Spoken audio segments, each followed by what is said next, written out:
That's pretty much it. That's it. We're live. That's it. Make some changes on here. What is up, everybody? We are back. Woo! MuseMe TV. Episode 148. It's that time again, people. Heck yeah, everybody. We are back. Thank you for joining. We are in the studio today live with my friend that I barely know, Anthony. What's up, Thank you for having me. Yeah, no problem, dude. Especially after what we were talking, we're just like, bro, you have the voice to be on a podcast. Well, and the stories to tell, I guess. The voice. The voice. That's all. That's the main thing. Yeah, it is the most memorable part of myself, I assume. I love it though. It's very, very distinctive. I don't meet a lot of people with accents, so the fact that I get to talk to somebody with one makes my day even better. It's like when you see a midget in reality, you're like, oh my god, they're real. I would have never thought to see a midget today. But it happens. Yeah, it's magical, huh? Well, Anthony, thank you for joining. We are here on the studio live. Yeah, dude, we're just hanging out. Got a showcase tonight. Hell yeah. And just taking it one day at a time, especially day 10 of Sober October. Oh my gosh, I forgot all about that. How have you been doing with that? Pretty good. I mean, not knowing that it's 10 days already, but it's been interesting. It hasn't been too bad. It could be worse. I feel you. It really could be worse. But I mean, it is what it is. I like to think of it as discipline. Yeah. Many disciplines, and that's it. I feel like I can get away with what I'm doing. Now, are you gonna go for No Nut November after that too? No, I'm not into that. That's too much discipline. Yeah, that's way too much. No. What is it? No Nut November. I thought it was No Shave November. There's like 6 of them for November. Really? I don't know why they make all up came anything, out. right? Literally, and all for the month of November, and I don't know why that is. In November, there's like the best time to be doing that stuff: nutting, shaving your hair because of Thanksgiving and shit like that. But yeah, what's up, Anthony?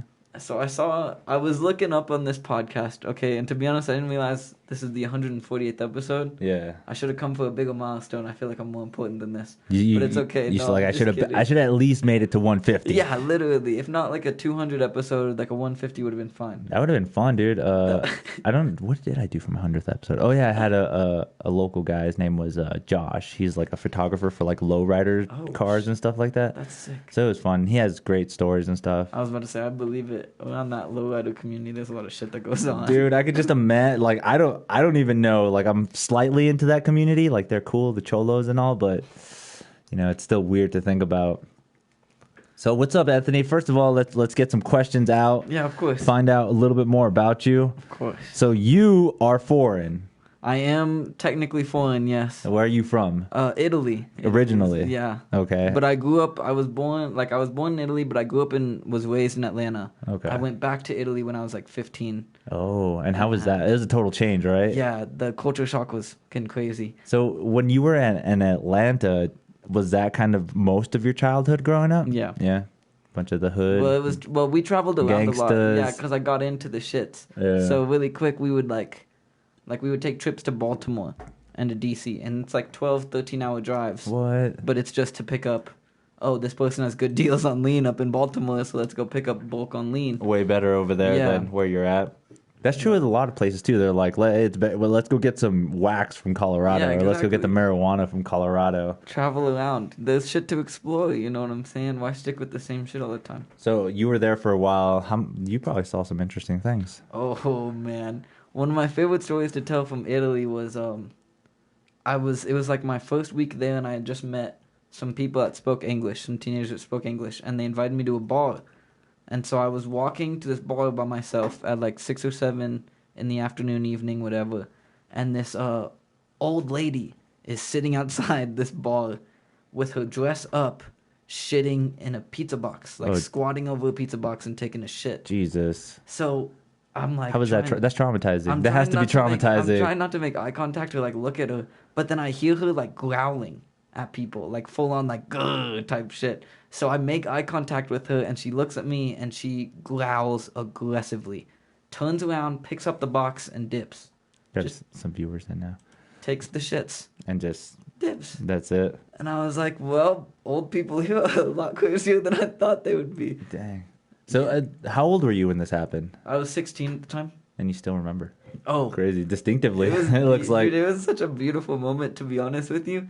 Because that's something you never expect to see. Just some old bush shitting in a pizza box. Yeah, see, I've never seen that. No. So I can't even imagine what it looks like. I wouldn't recommend looking at it either, but it was. Is it one of those things where it's just like a deer in the headlights where you're just like, If I you're- can't look away anymore. I'm already too committed. If you're there to see it and you see it, good on you. If you didn't, it doesn't really matter. No, you're not missing much. Oh, man, that's hilarious. So Atlanta, the streets. Dang. How long were you there for? Okay, so when I really started getting into shit, I was like 8 years old.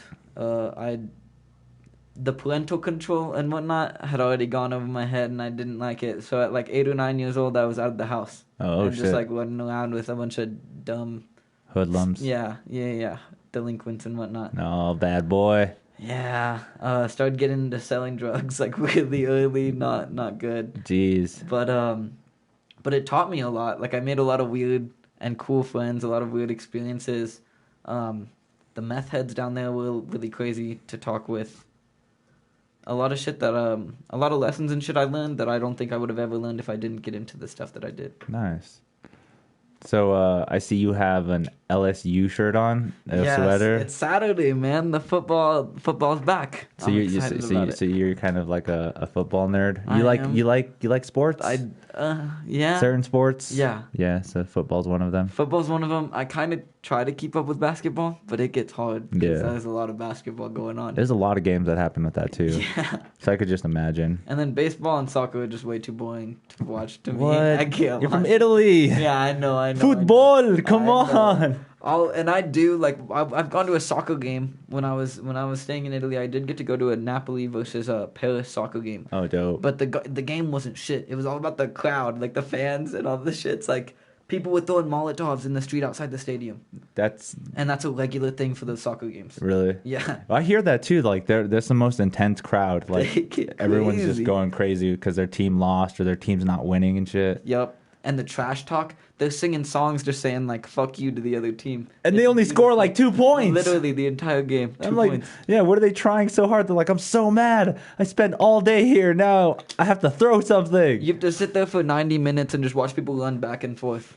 And then finally one of them scores and everyone's like, whoa! It goes crazy. Yeah. I guess it's that anticipation, that buildup of it. Yeah, that's what I've been thinking too. Just sitting there waiting for it. Like, you remember those, when you pause a DVD and that little DVD logo would pop on the screen, you'd wait for it to hit the corner? Oh, God. That's that type of shit. You're just waiting for that moment. And it was programmed never to do that, right? No. You know that, It pisses right? me off, It was man. never meant to do They that. cheated us for so many years. I can't believe that was a thing, though. Like that stupid Dell logo or something Yup. with that just, hey, let me just Floats bounce the around. fucking screen. And you want to see that perfect moment where it hits that corner and it never does. They make sure it doesn't. That's how anxiety gets created. Literally, I That's think how- that was the point. That's how people go crazy. Like, since you're waiting on this computer to load up, it's just to fuck with your head a little bit. So into the streets at a young age, man. Yeah. I'm looking at you right now, and it's like nothing. But then I remember, like, have you ever seen a show called Maury Povich? Yeah. You're like one of those bad kids where you don't listen to your mom. And you're just like, fuck you, I don't give a fuck. That's okay. What's sad is that's really what it was. Is like I could have grown up with the most like white privileged, handout, have an ass life possible. But you still would have rebelled. No, if I didn't rebel, I would have had that white privileged ass life. But the Oh. fact that like, I don't know, from a very young age, I realized that pity and like handouts are not my thing. I'm not a fan of it, especially pity. I fucking hate when people give me pity. And so when my parents, I'm so sorry. no, it's okay. But like, when my parents or my brother or anybody would give me pity, it would just piss me off. At the ages of like 5 and 6, shit that wouldn't piss off a 5 or 6 year old. Yeah. And finally, I just snapped and was like, fuck it, I can do everything on my own. At like 8 or 9 years old, I was like, I can do it all on my own, fuck it. And, I mean, I tried. I was just jumping from couch to couch, making what money I could from selling drugs, and then spending it on doing drugs. Like, it was just a bad lifestyle. Around the age of 14, I got arrested, went to juvie for a few months for dealing in Zans and driving without a license after curfew. And what did they do? Did they just like? Is that when you got more initiated, learned how to hit the streets harder? Yeah, basically, which is really shitty because when you first get caught up, one of your first thoughts is like, all right, wake up call. Like, this needs to make me do better. And then you get inside like juvie or like actual jail or something. You meet some certain types of people and you just think, no, I can just go back and do it better this time. And that's not a good mindset to have. That makes sense too, because you hear about like police or not police, like you go to jail and you're supposed to like come back reform, like rehabilitated and stuff, but yet you're learning more criminal stuff while you're in there. It's kind of stupid. It's like in school when they'd send you to detention. Oh, you're stuck with all the other bad kids, so but yet you thought are just gonna flow. And you thought they were cool. Yeah, like exactly. Oh, that guy can talk shit to the teacher. I would never do Literally. that. Did you see the drawing he made of the principal? He looked like a pig. It was beautiful. Yeah, and then you end up asking them, and they're like, "Yeah, you can do that too." Yep, you could be that kind of guy. You learn, and it's not a good thing. I will say I did learn origami while I was in juvie. That was a cool skill. That's good. That probably set you on the right path. Kind of get you meditating and stuff. For a little while, I would literally try to fold with my eyes closed while meditating. Like, I would just sit there and try to clear my head, not think about the thoughts or the process of doing it, and just try to fold it. And you said you were there for how long? Like 4 months. 4 months in juvie? And then what happened after those 4 months? Hit the streets again? Again, I hit the streets, and then not even like... Where are we at now? 9? We're at 9 years old? No. I got arrested when I was like 14. And then, so you'd be 15. So I was like 15. I was about to turn 15 when I got out. Right after I turned 15 is when my dad came to me and told me. He was like, I know you haven't wanted to be a part of this family for the longest time, but I'm going to Italy, and you're coming with me, and your mom and your brother will meet us there in a few months. And I was like, all right, well, fair enough. Italy's a hard opportunity to pass up on, you know what I'm saying? Like, that's motherland right there. Who would ever thought too, like, hey, you're going back. Yeah. Let's go to Italy. And you're just like, take that opportunity. I'm glad you said Italy, because I used to call it that shit too. It was so much fun. Yeah. But yeah, when I went to Italy, it was the culture changed. Like, I don't know, your mindset gets different when you see something like that, but living it is... So wait, was there that same kind of like... Do you still have this same kind of like bad boy mentality going into Italy? Yes and no. Okay. So part of me wanted to like my family reached out to me, you know what I'm saying, after years and years. So I was like, fuck it, I need to do better by them. But then I got out there and my mom was like, you got to go back to high school. And I was like, fuck, I don't want to go back. Especially on a military base. No, I don't want to go back to high school. Whoa, in Italy? Yeah. Damn. And so I was like, no, I don't want to do that. And then they made me. And that's when I was like, I'm going to start smoking weed again and just getting back into that same shit. And it happened quick. I met, there was a dude that would hang out with my group of like teenage friends. And this one particular dude was like 33, like weird older. And his name was Salvatore. Yeah, I'm calling you out, Salvatore. He got me into the shits quick. I realized that he was mafia connected pretty fast because he would come to the little park that we hung out with on a different bike every day. Every single day he had a different motorcycle, and he'd always brag to us about it. Check it out, guys. Yeah, and when you'd ask him, like, how'd you get it? He'd just tell you, like, don't worry about it. That's what everybody says. Yeah, and you're like, what the fuck, you creep. What am I supposed to think now? Yeah, exactly. My mind goes to the worst places. But, so in that sense, you kind of were still... I mean, you weren't acting like a bad kid. You weren't doing mad drugs and stuff, were you? Or I wasn't doing mad drugs, but once I met Salvatore and told him about my situation, how I wanted to get back into it, he did almost immediately try to introduce me to the crowd of people he associated with that did that line of business, selling drugs and whatnot. Cocaine? Yeah. Go cocaine. ahead. You're cool. Okay, cool. Cocaine, meth, heroin. They had a lot of shit, and I didn't do any of it except for the coke and the weed. Cause I love weed, and coke is just a fun thing to do. It just hits your... Especially in Italy, man. Like when you think of cocaine, you think of like The Godfather and shit like that, like Scarface, all Italian people. And so, like being in Italy and seeing that shit, you're like, okay, I got it. I'll take a bump. Dang. So then, how long were you still in Italy then? You were there for a while? Like 2 years. With your parents? Yeah. But my parents, okay, so my dad worked all the time. So he wasn't really around to supervise. Plus, at this time, I was like 16, 17. You know? Yeah. So I was old enough to do my own thing.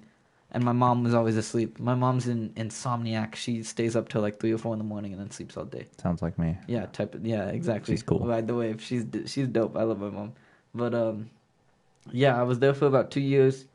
Started getting heavy into the shits, and one day my parents found 3.5 pounds of Molly in my closet in my room, and my dad was. How do you hide that? Yeah, well, it's not. It doesn't smell bad or nothing. It was like it was in a Thank box. No, it was in a few boxes, but I remember him looking at it and looking at me and being like, "You're gonna get our entire family extradited out of this country if you don't stop what you're doing." And I was like, "But I'm making money, like stupid money. Do you know how much money 3.5 pounds of Molly is?" Let me take a guess. It's a lot of Over 30,000. I could, if I sold 3.5 pounds right, I could get like upwards of like 80,000. Damn. Yeah, like it's stupid money. And so I told him that, and he was like, "Okay, well then you got weird doing something with you." And they sent me to Roswell, New Mexico there's a New Mexico National Guard Youth Challenge Academy. I have to look this up. Go ahead. Oh man. Ages 16. I'm wearing the shirt right now. Actually. It's really funny. I'm wearing this shirt. Go ahead and shout out. But it's for delinquent kids ages 16 through 18. And the primary directive is like most of the kids in there had deals with their POs and shit that if they went through this 6-month program that they'd be released. Shit like that, like foster home kids, like really fucked up individuals. Yeah. And then my dumb white ass. Well, this just pulls up correctional center. No. NMY. All right. NMY. That's it. CA. NMYCA. Ah, there it is. It came up quick. Damn, dude. NMYCA, man. It was beautiful. So it's like a National Guard thing. Yeah. Damn. Yeah. Youth challenge. You stay there for 6 months and have someone watch you 24 hours a day. Well, was it kind of like a military thing? Okay, so you have to ask to go to the bathroom. They watch you go to the bathroom. They watch you shower. You shower in stalls with 40 other niggas. You sleep in bunk beds with 40 other niggas. Like, they watch you sleep. Damn. It's crazy shit. But it was a turning point in my life, definitely. So just FYI, he's been to jail. He's been to juvie. He's dropping the N-word. He doesn't care. That's what you do. That is what I do. But it's okay because, dude, you've lived a hard life. Like, as far as I'm getting across now, damn, dude, you've seen some, like, literal shit, well, dude. one of my... You bring up me saying the N-word, and it's true, I do say the N-word quite a lot, but it's because in Atlanta for years I'd gotten my ass beat for saying it, and so like I finally got to a point where I earned my right to say it, where I would say it around people that didn't know me in Atlanta, people in clubs and shit that like would kill a white person for saying that, and they'd look at me and know that I knew what I was talking about and what I was doing, and they'd immediately just be like... See, and that's so Fair crazy enough. because there's probably going to be so much people that are watching my podcast right now. It's like, whoa, this guy's so racist. This guy doesn't know anything he's saying. Well, don't get me wrong. Like, racism is kind of funny to me, and a lot of shit's fucked up right now in the racist spectrum. Like, with everything going on in politics and whatnot, it's not a good time for racial subjects. Yeah, for you to be saying the N-word. Exactly.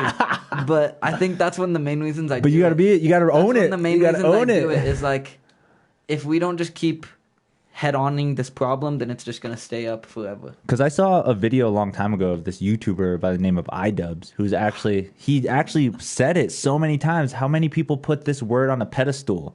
And I know it's oppressive, I know it's bad, I know it is, but the more that we put such a negativity on the word, the more it's going to cause more hate and pain out there. That's just so crazy. And one of my favorite things about the word is it's so, like, multifunctional all the time, man. If you want to be nice, what's up? You say, well, I don't want to say it on the podcast and shit now. You already said it like 3 times. Yeah, now that I'm thinking about it, I want to catch myself, but you're right, it's too late. So if you want to be happy, like, what's up, my nigga? You're all excited. If you're mad, the fuck's up, nigga? It's so multifunctional. You can use it in any situation. That's crazy because you kind of can in almost every genre of like people, like Mexicans, anybody, they have used it in so many ways. I'm just like, whoa, that's crazy. But then you hear that especially when they say it in front of an actual black person, and then you just look at the black person and they're just like, dude, I know this guy. Like, what are you going to get mad for when you know so much of this? Also, one of my favorite things, like what happened at my opening mic night, is people that aren't part of that like racial group or whatever, getting angry and defensive over that racial group. Yeah. That really bugs the shit out of me. That was crazy. Do you want to talk about that a little bit? Kind of, because I think it's really funny. Like, it hurt a little bit. So this was your first open mic at all? Yeah, it was my first open mic night. And he went on stage, and he was doing good. He was feeling out the crowd, doing what he needed to do to try to make people laugh. Sometimes people think shock value does it. Sometimes people think that different words that play together does it.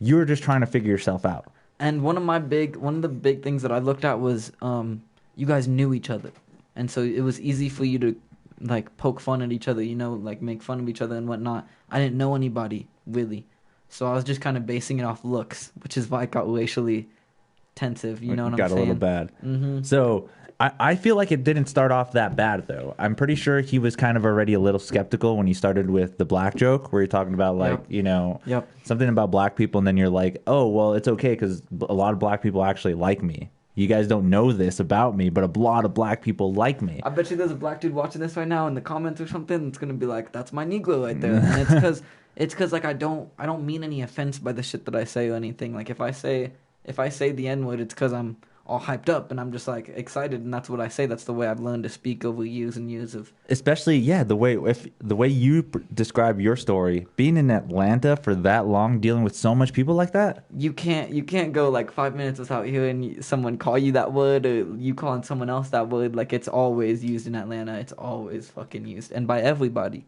which is really confusing to me because it doesn't.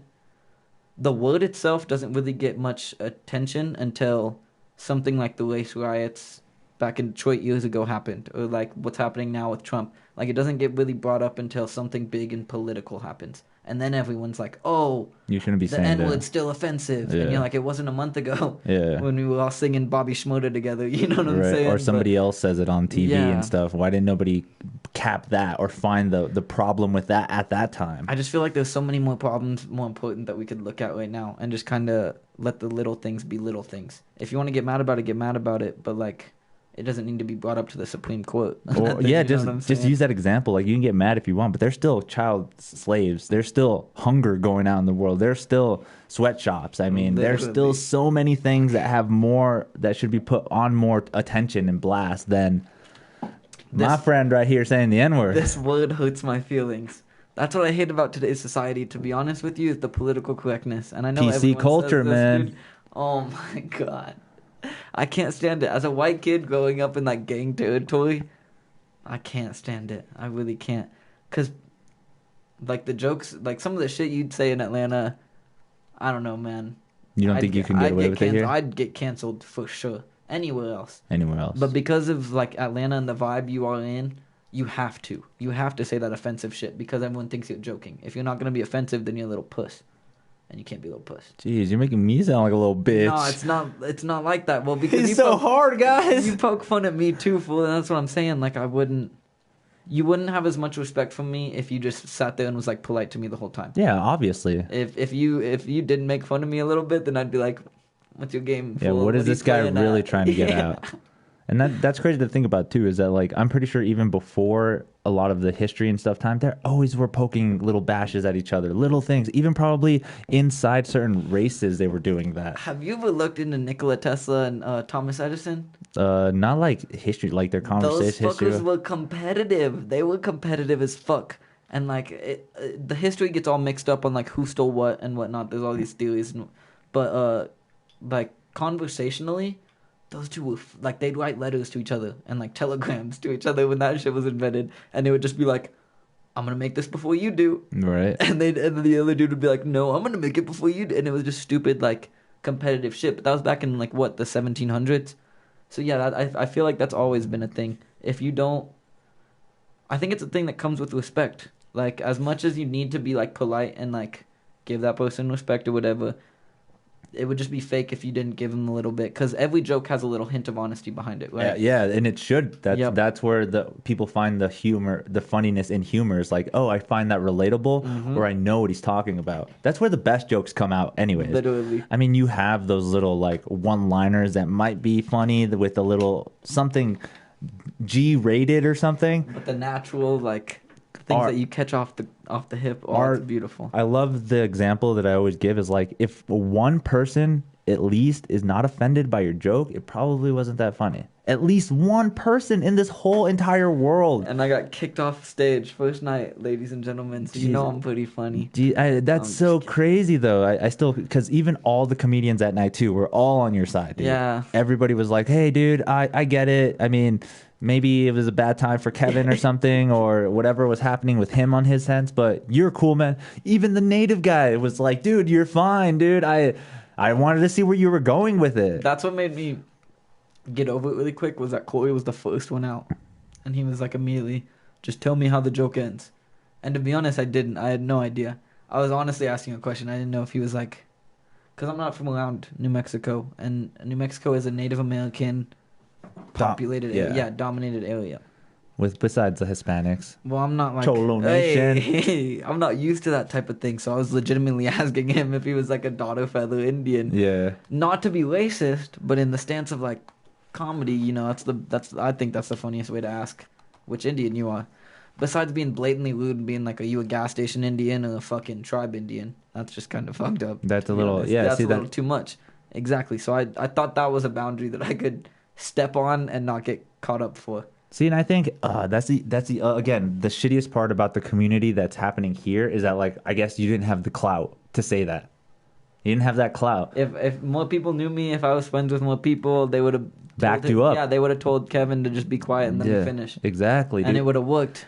And because you even referred to me, like, I can't believe you got away with saying an abortion joke that was actually pretty horrific. Literally. And it was still funny, though. That's what it was it was still funny. Damn it. But I get what you're saying. And again, it's this community. I'm still new to the community, too. So you'd be surprised that, like, I don't even have that much clout inside of this little comedy community scenes that's going on here. But growing into it and seeing the things that are happening, it's just like, oh, man, we shouldn't be censoring people. We shouldn't be.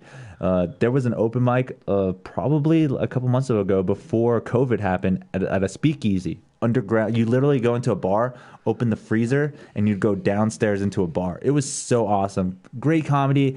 You would think that's the place to say these obscure things. No. This one guy started saying a rape joke, a Netflix rape joke, and they cut him off. Literally cut him off, dude.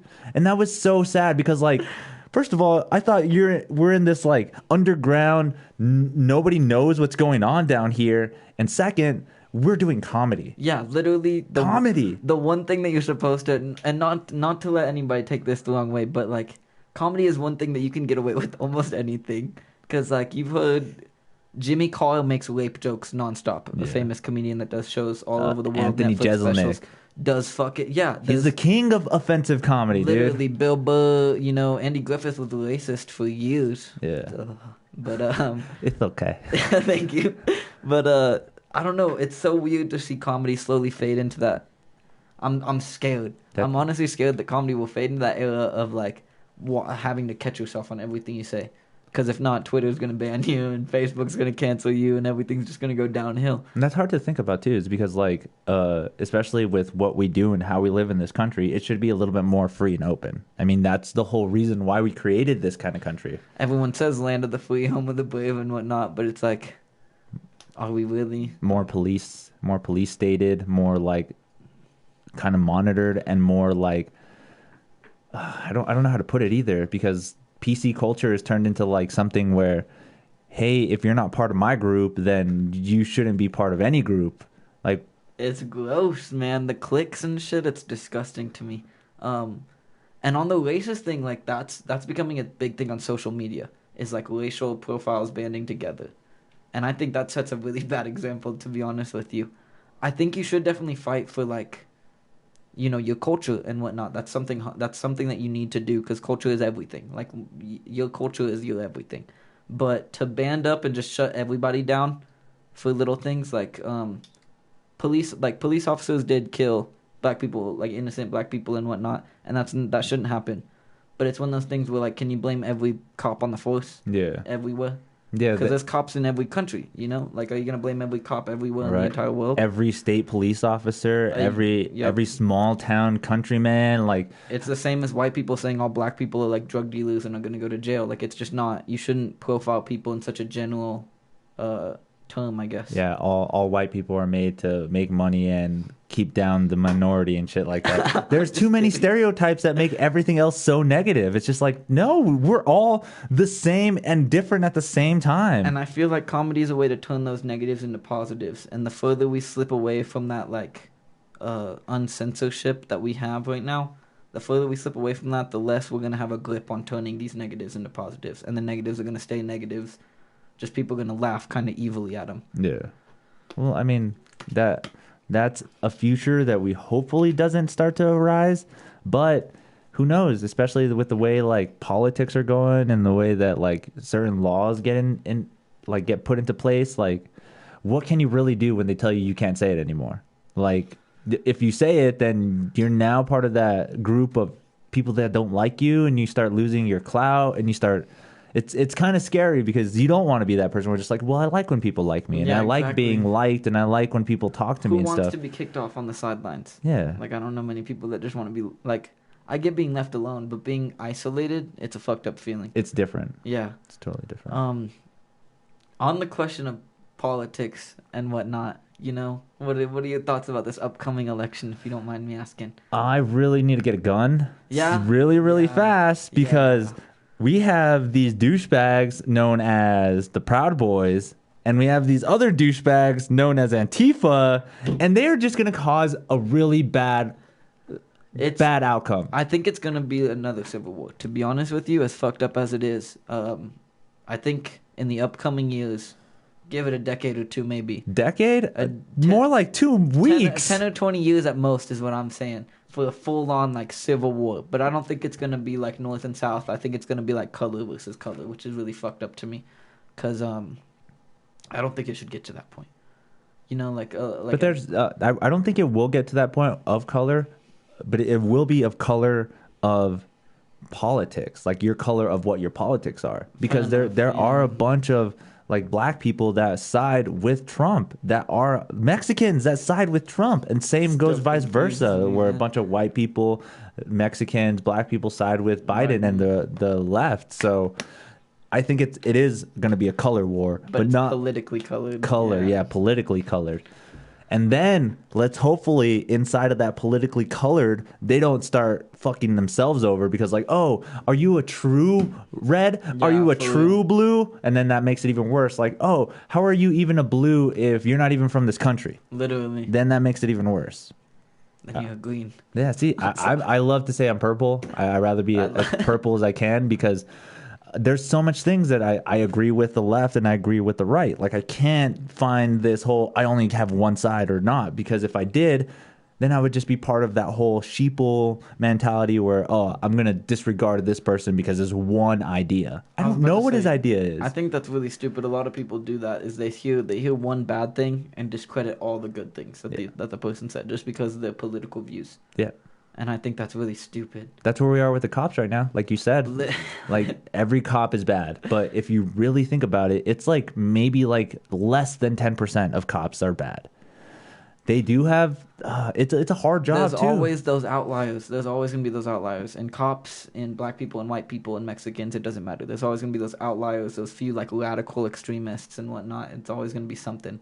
And we just need to stop as a community blaming that entire group instead of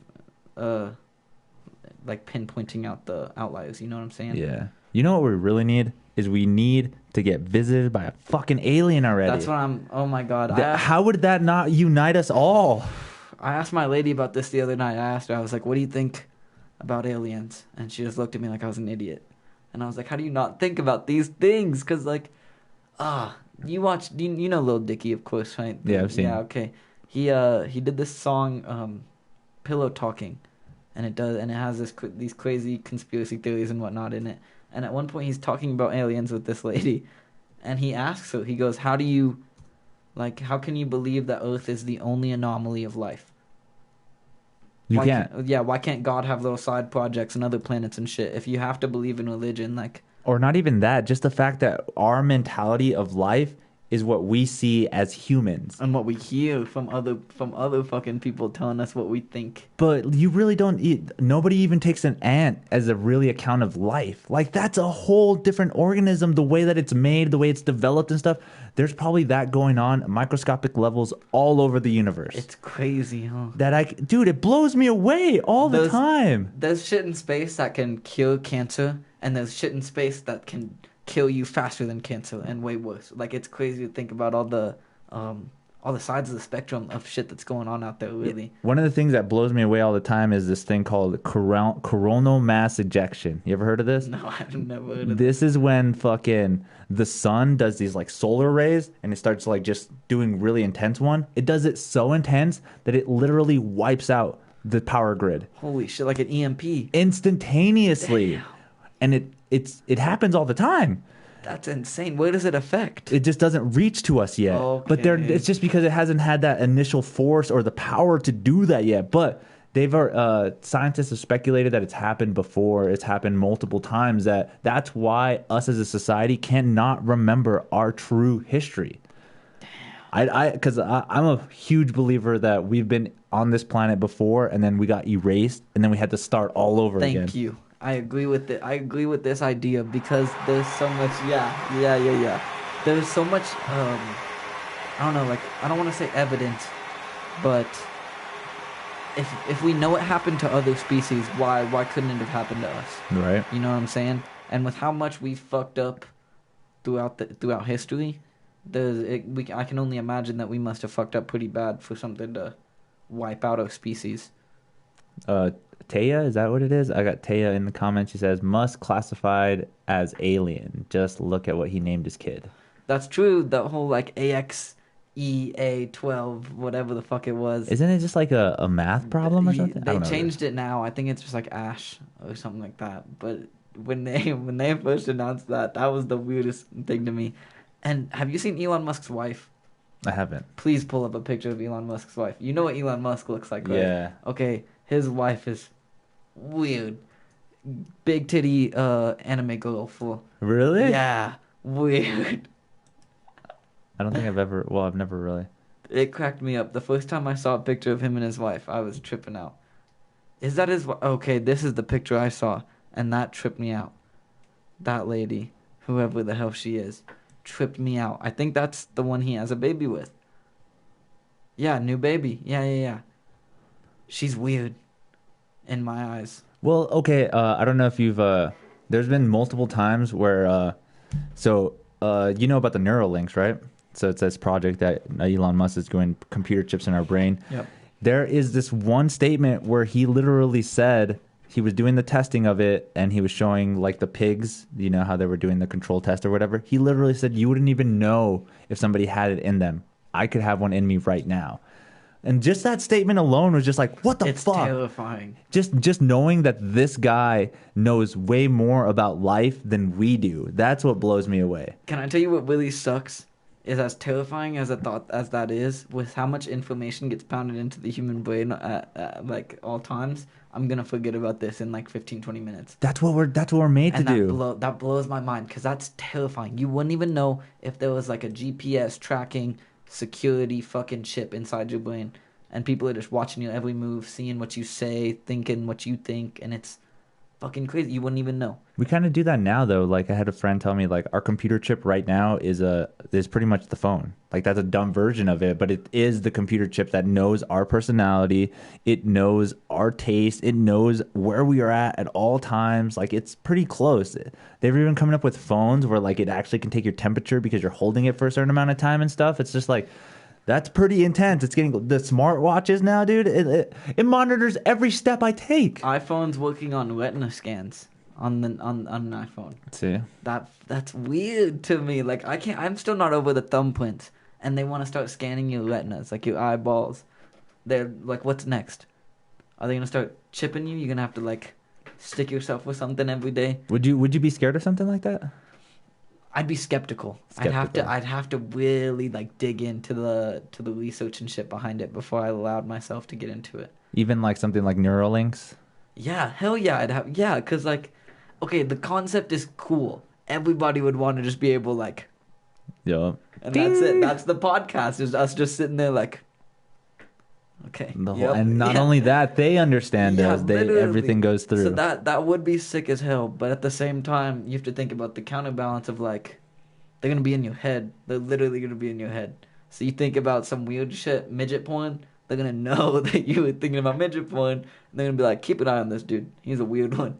Like, I don't want people to know what I'm thinking about at all times. I think about some weird shit. I think they, again, I feel like they've already gotten so good with technology. They kind of already know the weird shit that we do and think of. But we only let out certain weird shit in reality. There's a lot of shit that happens in your brain, a lot of weird, creepy shit that happens in your brain that never comes out. There's a lot of thoughts in my life that I've just been like, that's fucked up. I'm never going to tell this to anyone. Because if I did, they'd be like, oh, you little psychopath. You need to chill out. But, okay, here's another aspect of it, too, is like I've always wanted to know certain feelings of how people feel for certain emotional states. Like, what, like an example of something very like traumatizing or something that probably happened to you. You can probably explain that feeling to me so in depth as much as I will never, unless I have that computer chip that does it for me. Okay, that's fair. That's a fair thing to bring up too, because like, there's some people out there that have so much emotional damage that you can try to fix it in a certain way, but you'll never know exactly how. This is a hard topic for me to speak on personally.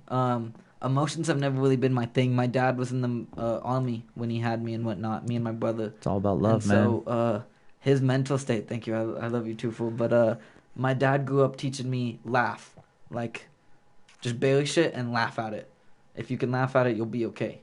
And that shit, and I mean, technically it's true for short period, but advanced, like long-term things, you can't just laugh at shit all the time. I had a brother that abused me since the age of like 4 or 5, like really fucking like knife to the throat, threatened to kill, abuse, just marks and everything. And I would just laugh, and I was trained to laugh it off and shit. And now that I'm with this female, you know, she's pregnant, a lot of emotions with her. I don't know how to deal with any of it because I never grew to like experience it, I guess. Okay. And one of the craziest things to me is I've seen, and I don't want to sound like, oh, I'm hard and whatnot, but I've seen death. Like, I've seen people die. I've gotten shot at, and I don't feel the same way that people usually like describe themselves as feeling. That's why we have a good connection, man. When I was I was 13 years old, my brother actually hung himself. And like the way that it happened was like he locked the door, and it was one of those doors where you kind of can stick a like clothespin in to open it up. But we didn't know what was going on, so my mom was just like, "Hey, Angel, can you open the door again?" Because he usually does this. He locks his door, gets all emotional and stuff. Little did I know when I opened it, he was there, like, hanging. Like, it was fucking traumatizing, dude. It fucking blew me away. But over time, knowing this, it just turned me into the person I am now. Because, like, my grandma died, like, maybe, like, a year ago. And everybody was just like, why aren't you crying? Why aren't you freaking out? I'm just like, dude, do you not know what happened to me when I was fucking 13? Like, it's people get freaked out. Like, they think it's hard. They're, oh, yeah, you're super hard and stuff. Wow. And it's like, no, I just... And honestly, it's pretty depressing. It really... When I take the time to think about it, it's really depressing. Because I'm like, I think, like, with my female, this is one that really hits me. Is like, I'm like, I love you and I know I love you. But I can't tell if you love me back or not. Because I've never experienced that type of shit before. And so that really fucks me up. And because of some shit that happened when I was a kid... As a growing adult, I still can't get over it, and that really fucks up my head. And it's kind of sad too, because it kind of feels like maybe we'll never learn it, maybe unless we get Neuralinks. Fucking Neuralinks are the answer to everything. I think it is, man. Unfortunately, they want to see us. They want to see what I'm thinking about, midget porn, whatever. But guess what? You're gonna feel what I fucking feel too. Musk has figured everything out. I feel like, huh? He's been on a roll lately. I feel that guy is something special that we just can't really detain. Is there? Are you a firm believer of... So you do believe in aliens? Of course. Absolutely, 100%. Do you believe that they are here, or that they've already been here, or that they're kind of... They interact with humans? I was about to say, I feel like at this point they're monitoring us. They're monitoring us. I know. We all know that they've been here because of all the evidence found, all the Area 51 bullshit that they've tried to hide from us and whatnot. And a lot of the advances in technology that we made throughout the past, like, century, like the 1900s... A lot of the advances in technology we made, warfare and otherwise, it happened so quick that you have to think there was something else. Like, they had some type of intelligence to help them out. And that's why I think the aliens were definitely here. And at this point, I think they're monitoring us because we've become such a shit show that they're just like, we could wipe them out, but they might do it to themselves. So we'll just wait and see how it goes. If we need to, we'll take them out. If we want to interact with them, we can interact with them. But for right now, I think they're just watching us. You don't think they influenced us in a certain way, or maybe have shaped us in what we're doing now? Like I said, there's historical evidence along everything. If you think back to the pyramids, for God's sake, one of the biggest conspiracies in the world is that the aliens came and taught them how to devise and build a pyramid. Yeah. And I mean, architecturally, that is it's astonishing. Have you ever been to Egypt? I have not. No. The pyramids are fucking crazy. They're bigger than you'd think. Like, it's weird how they could have done that at such a long time ago. Especially the way they stacked the blocks and whatnot.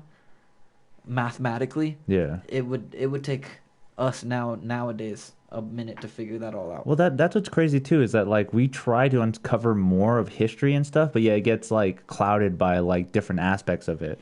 So right now there's difference between a geologist and an Egyptologist. A geologist can go look at the Sphinx, the side walls, and be like, hey dude, this is crazy. Why is this weathering damage of water? An Egyptologist will say that's how it goes because the Nile River flooded. But a geologist in the field that he is an expert at literally says this happened by rainfall. And if the pyramids were built at this time, there was no rainfall at that time at all.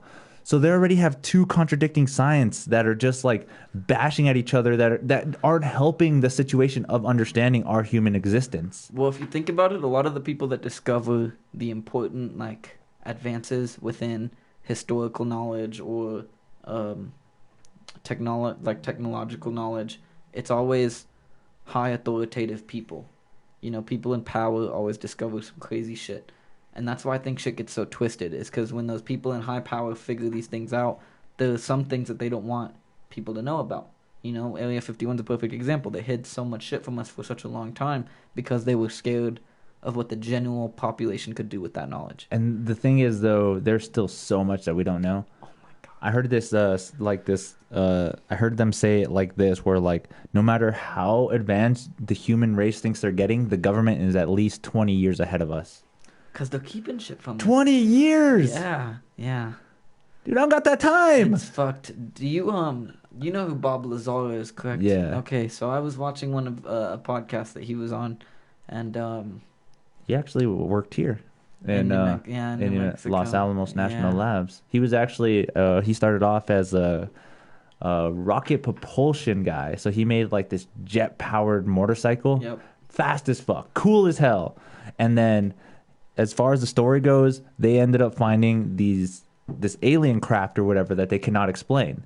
Even their top scientists couldn't explain it. So what they had to do is go outside and see if they can find someone like you or me. Not saying we're super smart, but they wanted to find somebody different to kind of look at it at a different perspective. Perspective is everything, man. That's the term subjectivity, like being subjective. It's fucking wild. You can tell me the sky is blue all day, but if I'm colorblind and I think it's green, then I think it's green. Yeah, that blows my mind.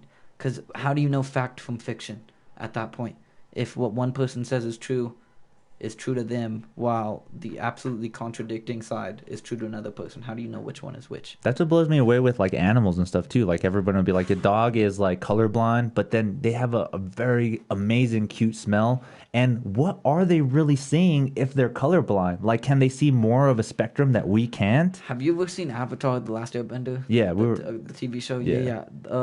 Naga, that bitch rides this like mole rat animal, and he smells things, and he like the way they show it in the show is it goes black, the background goes black and white, and the scent trails are in colors. Yeah. And I've always thought that that's how dogs like see shit, is when they smell shit, there's like little trails of scents, certain scents. So but they're all in colors. If they want bacon, that's the orange path. You follow the orange path to the bacon. That's actually pretty cool. Mm-hmm. I know there was this thing where somebody would actually hear music in colors.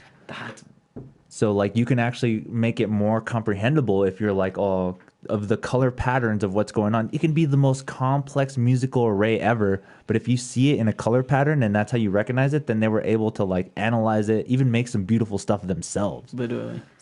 Have you ever looked into, like, Braille or Morse code? I know about it and stuff, but I've never, like, looked into it or how it was invented and stuff like that. It's so interesting to me, the fact that, like I could blink at you a certain way, and send you a message. And that's Morse code right there. Yeah. Braille, you're feeling a bunch of fucking bumps on a paper, and you know what the fuck it's saying. Like that whole, like, everything along those lines blows my mind, because it's like I can never imagine feeling things like that. You know what I'm saying? Like, I can never imagine not talking and just being like, and that being my message. Like, that's so weird to me. I love my senses, and so to lose one and have to use some type of other way to get around it, it's always fucked me up. The would you rather question of, like, would you rather be blind or deaf? That's a hard one. It's a hard one, exactly, because you've grown up with these senses. You've familiarized yourself with them. You're used to seeing all this shit. You're used to hearing all this music and whatnot. You don't want to give that up. Yeah, and then seeing stuff is just amazing. You're just like, wow, that looks beautiful. That looks amazing. What if I never get to see anything again? How would I even understand life? The thought really hit me when I was in Italy. I climbed Mount Vesuvius, the one that erupted and created Pompeii and whatnot. I was with 2 Canadians. We hiked up the mountain, and at the top of the mountain, looking over the entire city of Napoli, I was just like, if I was to go blind and never see something like this again, I'd be okay with it now that I've seen this, but it would crush me. Right. It would still crush me not being able to see other shit. JNL, thank you for joining. Also, we got The Watcher in. You guys are awesome. I'm pretty sure The Watcher called us gay. That's fine. I love trolls. You guys are awesome. Chromo, I can't say that. Chromo Estetia? I cannot say that word correctly. Let me look that up, and then we will. But I think that's what he was talking about, the seeing colors as music. Yeah. It's weird, huh? The idea of it. That's just weird. Sound colors. So, yeah, there's so many things, aspects of what we can and can't do, but... Experience of color, shape, and movement. Can you imagine that? Shape? Oh, that sounds like a circle. Like, what? What does that mean? What do you mean it sounds like a circle? You wouldn't be able to understand that at all until you were diagnosed with this or something like this. You actually had to go through it. Yeah, because there are some terms in music now where I'm just like, I get it, because I'll be playing guitar and I have a dry tone. I was like, God, why is this tone so dry? But there's a lot of people that are like, what is that? Why? Yeah, how do you mean dry? Yeah. And I'd be like, dude, you need to get it wet. You need to get it super wet. You need to get it nice and soaked. But those are those terms where you kind of like feel how it should be in a sense of other acute functions. Playing piano, I came across the same thing a lot of times, especially in like being in like high school band, just playing around and having a teacher that would come up to you and be like, that shit sounds whack. You'd be like, okay, how do I fix it? And then he'd just play a few keys and it'd sound better. And you'd be like, how the fuck did you do that? Some people just have the skill, I guess. I don't have it. I know you have it. I think it's a lot of practice, though, too. That's the thing. Practice makes progress is one of my favorite things I've ever heard. Practice makes perfect is not true because nothing's ever perfect. Practice makes progress. Did you just bash on me? No, I'm saying practice makes progress. Yeah, you're always progressing if you practice. Because you can always do better. You know what I'm saying? Like, you can reach the top. You can be number one, but you can still be better than yourself. You know what I'm saying?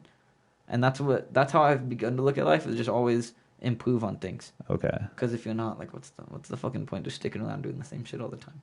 JNL said, I like getting baked and listening to symphony music. Are you a big music? What kind of music do you like to listen to? Okay, so I've gone through my phases of everything. Yeah, like in Atlanta, I was there. Honky Tonk, I was there. Literally. There were times when I'd go out, like, mudding, which is such a weird fucking thing to What is that term? Okay, let me tell mudding. You about you said mudding. Mudding. Okay, so white country bumpkin people, right? Jean shorts and cut off button ups. They get in their big lifted ass trucks and Jeeps and whatnot after it rains, and they 4-wheel drive through mud pits with the windows down, drinking beer, chewing tobacco, just being country bumpkin white people. And it's called mudding? And it's called mudding. And they always play crazy honky tonk music and whatnot. That's crazy. I didn't know that. Yeah, and then you do a bonfire afterwards where everyone just gets drunk as fuck. Everyone's all muddy. It's cool. Sometimes they do mud fights, like the ladies do mud fights.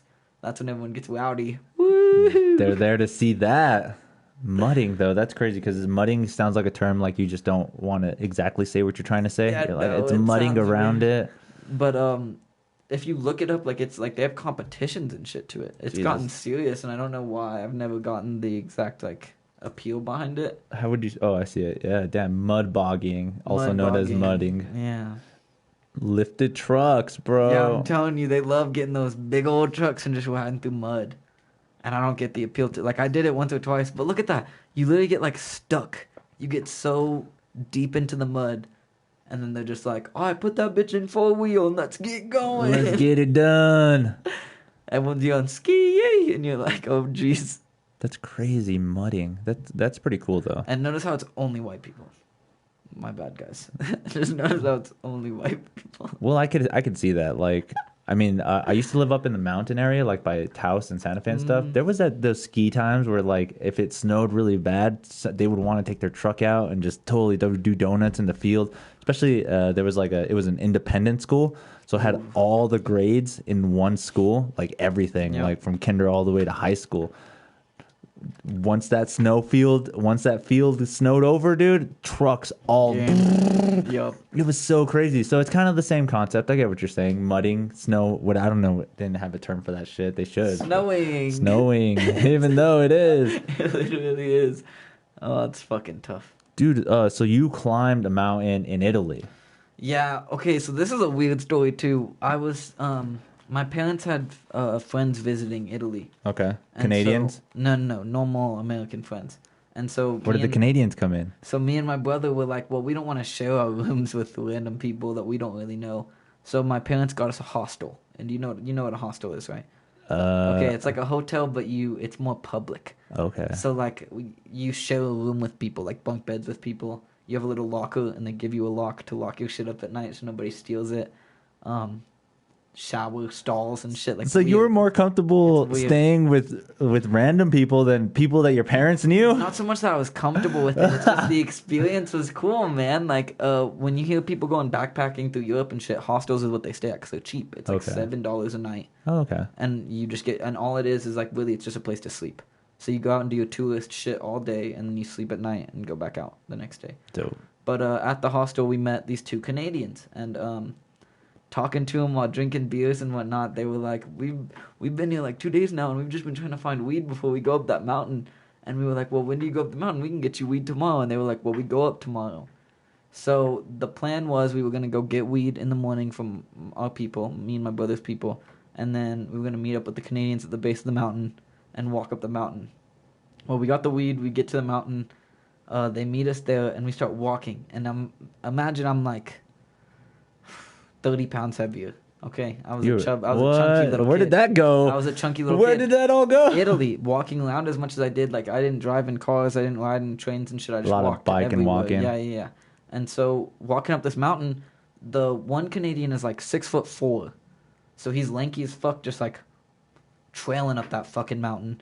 And I'm trying to keep up with him because I'm a little Billy Badass. I think I'm number one. I can keep up. So I'm all like jogging behind this fool while he's walking, like panting, losing breath. My brother with asthma is in the back with the other Canadian, like a mile behind us, just dying behind us. And we get to the top, and we're looking for him. We're like, where the fuck did they go? A bus pulls up, and they get off the bus.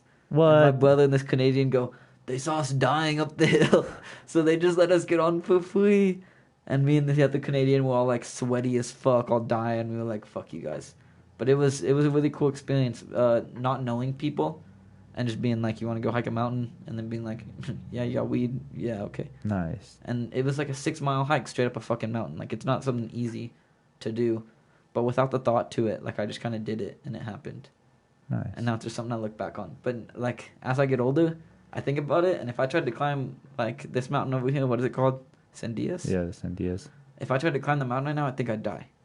I don't think I'm physically prepared for it anymore. No, you'd have that mental thing where you're just like, I could do it, and it just come out. It just come out of nowhere. That's what happened. Like, it's crazy to me. I don't know if it's adrenaline or like willpower or what, but that idea of just like, not can I do something, but I'm going to do something, and you just do it, not even thinking.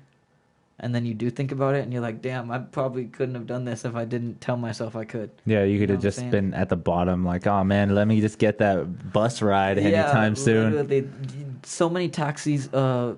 Europe is a very, like, touristy spot, of course. And so all the locals try to make their money off of people who they know are tourists. And so the amount of taxis going up and down that mountain, stopping and being like, get in, I give you a good deal right up the mountain. And you're like, no. You're going to charge me like $200 for like a 15-minute ride. Oh, shit. It's stupid. Yeah, it's really stupid. And then just like, yeah, did you see how hot it was to get up here? $200. $200 exactly. One of my favorite things about living in Italy though was the mafia. The Gomorrah is what they're called. Crazy as fuck. It's serious. They bought out the trash companies in Naples, Italy.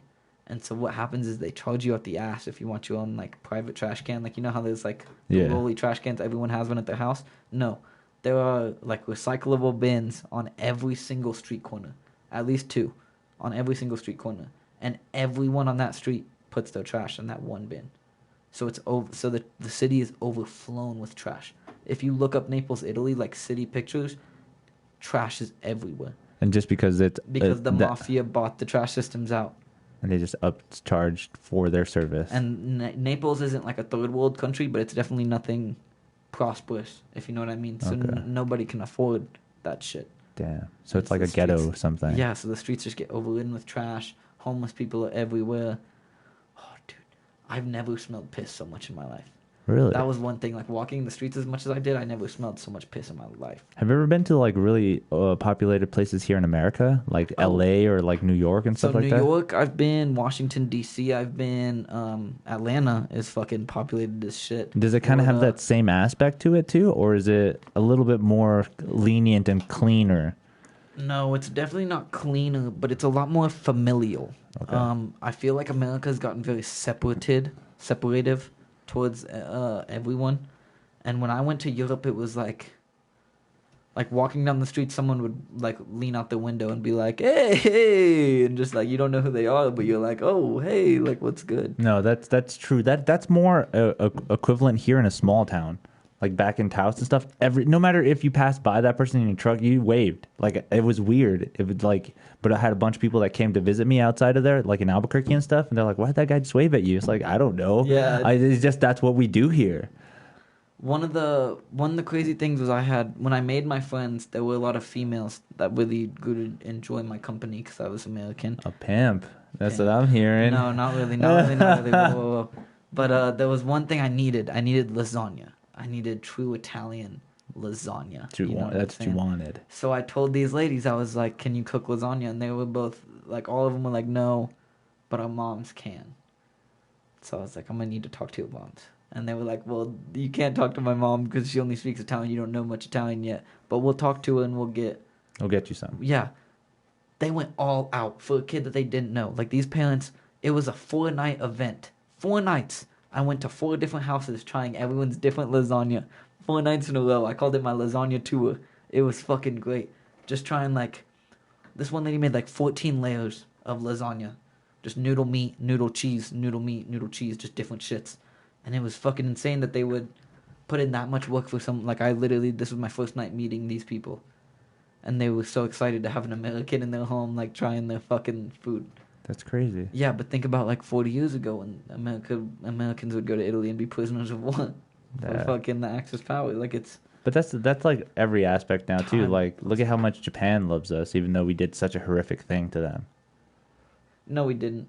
We saved Japan's damn life. Here we go. Here we go. You know what I'm talking about, fool. If we didn't blow them up, they'd still be so far, like, you know how Russia is so far behind technologically? That's how Japan would be if it wasn't for us bombing them. That makes kind of some sense. They were still Stone Age era type shit when we bombed them. The only reason they had planes and shit like us was because they got them from us.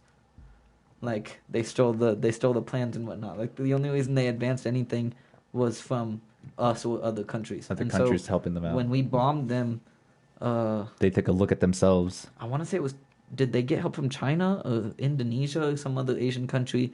They got help from someone and just revolutionized, like upgraded everything. The building structures. You understand why Japan is built for tsunamis and floods and shit like that, and that's because they've built the technology to like stabilize the fucking house, keep that house up when that water comes in, and shit like that. And that's all because when we bombed them, they were like, you know, we were pretty stupid. We didn't have any defense against it, so we need to, like, up our shits. And now they have roads with Wi-Fi on it. Oh, dude. Super, like, those trolleys or whatever. Literally. The monorail things. It's stupid. Look at how much cool technology comes out of there. We let them pass us by because we fucked them up, thought we won. and technologically, like mentally, they advanced us, just like they did thousands of years ago. Do you think other countries are trying to do that or are doing that now? I have a little fear that China is going to try to overtake the superpower role. Was it you talking to me about the satellite up there the other night? What was it? I think China has a satellite, like a Deathway satellite up there. Oh. And it's just been sitting up there. I wouldn't doubt it. No one said anything about it until like last year. It got brought up. Like they have a Deathway, literally just sitting up in the sky. They're on the dark side of the moon right now. Yeah, it's some Spaceballs, Star Wars type shit. Legitimately. I honestly don't know why we have such an advantage over China. That's what I'm always still very skeptical of. Like, I never had an actual historian or somebody that actually knew why we do that. But it's apparent that we do have this kind of hold that doesn't allow China to get to the spot where we're at. And I don't know why.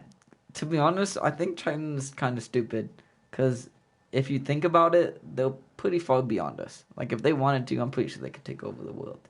I feel like they don't have the confidence to do so. They doubt themselves because of the history. Oh, okay. Well, strategically speaking, it's true. Like, throughout history, China's supposed to be the number one out of all. Like, even their history states that they should be the best. I mean, they were the top leading back in the day with the Silk Road, with the way that they did all the trade. Everything was in China. Everything. They had the materials. They had the raw resources. They had the people, the communities and shit like that. Like, they had the weaponry, the advancements, fireworks, full. Fucking still blows my mind to this day. See, and that's what I don't get either. Is like, even though I don't know a lot of China's history, how many wars they've been in or how many, like, kind of world wars they've been in. China wasn't so much a world war place. It was more of a interior, like the struggle kingdoms, within like itself. The kingdoms and the dynasties would fight each other, assassinations and shit like that. Okay, yeah, I did hear that. Like, there's so many times that China's hands of power just was changed rapidly. Like, oh, now this guy's in charge. Oh, look, now it's this guy, and he's actually a very young person. Historically speaking, I want to ask you a question about Hulambi. The Eye of Coronal. Have you ever heard of him? All I heard was Harambe, and all I remember is the gorilla. Of course. Okay, no. So this dude was lethal. He's the man where the saying "an eye for an eye" came from. Of Harambe. Eye of Harambe, I think, is the term. But it's literally his code. When he was ruler, he was like a Genghis Khan type ruler, right? He took over by force, and then tried to politically assert himself as well. And one of his codes was like, an eye for an eye, literally. If someone robs your house and you catch them, you take whatever you want from theirs. Did we kind of try to adopt that in a different way too? Because you know how a lot of the Christians and stuff say an eye for an eye makes the whole world blind. Mm-hmm. And that's what I'm saying is the Bible fucks me up, to be honest with you. I think it's another very, very recent added part of our history and culture. Like, unfortunately, it doesn't have as much credibility as all the other religions, especially how far they've gone. But yet we have this that dominates mostly all of Western civilization. What sucks is when religion's brought up, as soon as people start questioning it, they shut it down. Christians especially is one thing I've seen, is once you start questioning the beliefs of Christians and like the Bible and whatnot, they're quick to shut you down and move on to another subject. Because it's such a fearful thing. This being that you believed in all your life, that you've grown to love, that you've grown to think that he's going to help you, he's there to save you, might not even exist, might never have existed. That thought's fucking terrifying to people, so they just shut it out of their head. When in reality, when you look at religions like Buddhism, philosophies even, just like nihilism and shit like that, a lot of it's more pertinent to life than believing in something like that. You know what I'm saying? And that's what's weird to think about too, is because is it the sense that, is it a way to blanket our society so that we believe a certain way? Or is it that, like, if they're fed and dumbfounded with what they know now, they'll never be able to understand or even comprehend what really is out there? It's the whole, do you like the discussion of, like, the government mind control shit? Where they're putting shit into the school systems, they're putting shit in our drinking water to try and mind control us. I mean, I've dabbled in it. I've heard of it and some stuff like that before. It confuses the fuck out of me, because if the government was really trying to mind control us, I feel like they'd have gotten a lot farther than what they have now. Yeah, we're still squabbling over racial, petty differences. Like, I get some of it's, like, really shitty. Like, a cop killing a black person for no reason is not right. But, like, we were talking about, like, just saying, like, a white person saying the N-word shouldn't be on the front page of a newspaper. Right now, at least, with everything else going on. That makes sense. And especially the way that bad news is way more portrayed than good news. And that's why I believe the government doesn't have as much of a hand in things as people think they do. I think they're trying to. I think they're really trying to get a grip on everybody. But with how sporadic and ecstatic human nature is, as itself, like in its own, I don't think it's possible. So you think they actually try to do the whole initiative like China, like for the whole world though? Like, so China is pretty high regarded in how they surveil their people, how they kind of keep them in a closed circuit. Is that something that is trying to be expanded to the whole world? Or is it just the ideas of a few individuals that think this is how life should be? As shitty as it is to say, America is only good because we say it is. The only reason America's as big as it is because we keep saying, like, America's the best country. America. Yeah, exactly. In reality, I feel like if everyone just got this... Because right now it's happening. If everyone gets on this mindset, we're like, oh, wait, America might not be as great as we thought it was. America might be kind of shitty, actually. Other countries like China or Russia are going to step the fuck in quick as fuck and be like, oh, American democracy is failing you? Let's try communism or something else. And I feel like that's when shit's going to get real. Like, cause like you said, China does have a way of not only surveilling their people, but keeping them under control. Yeah, like the first time anything really big happened in years was last year when those riots happened for Hong Kong. Yeah. Yeah. Before that, it was that massacre. And see, that's in, like, even 2008. That's even more of a fucking conspiracy speculation that, like, hey, guess what? We'll introduce COVID now to calm all that shit down. Like, I'm not distraction. I'm not saying that or anything, but they have the CDC itself has so much weaponized viruses. How the fuck do other countries not have this? Well, what's another funny thing is, did you not hear a few weeks ago in Albuquerque, someone got brought up with the bird flu or the swine flu or some shit like really? that? I didn't see that. Some disease that hasn't been around in years had just randomly gotten out.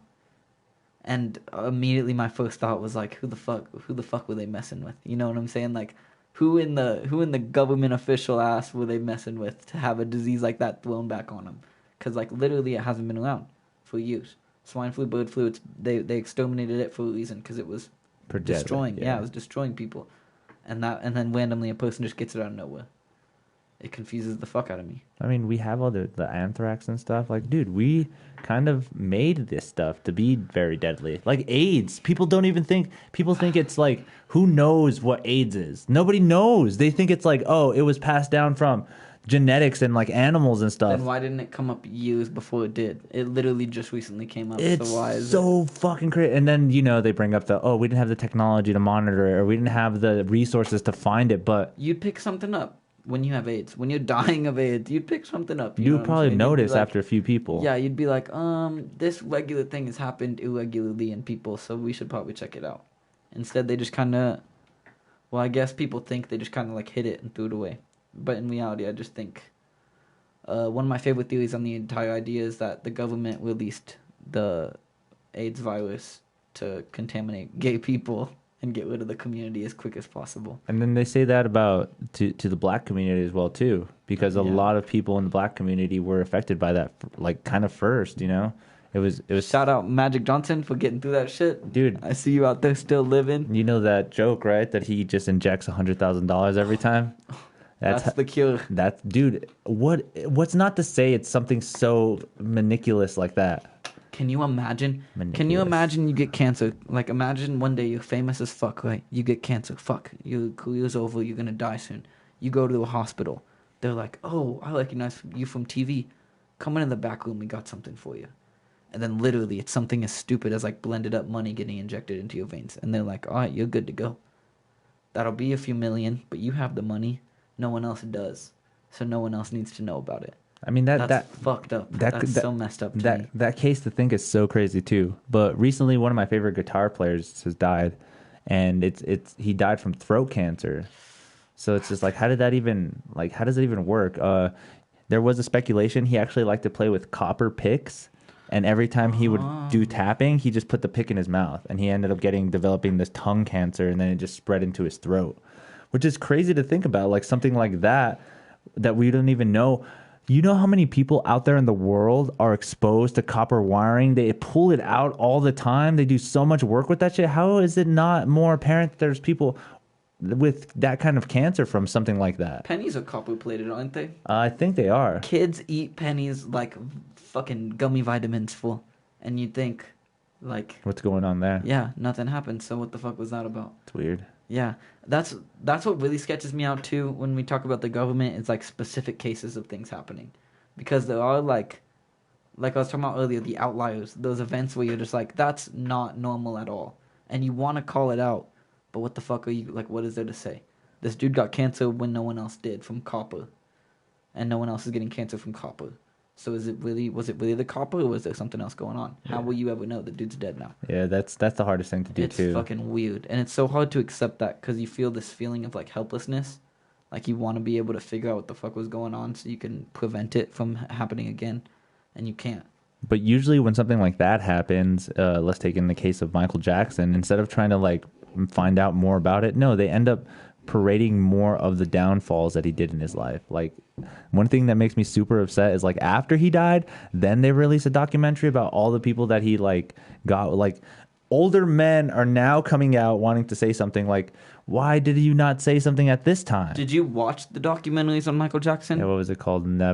Leaving Neverland or something like that. Yeah, I saw it. It was pretty much just a older guy talking about him getting. But it weirds me out because do you not remember that dude literally being like, I don't have a hatred for Michael Jackson. He was nice to me. He built me a fucking amusement park in his backyard. Like, yeah, he wanted to see my butthole sometimes, but he was nice to me. Yeah. And that blows my mind, because like, I don't know, you never hear a rape victim be like, my rapist was pretty cool.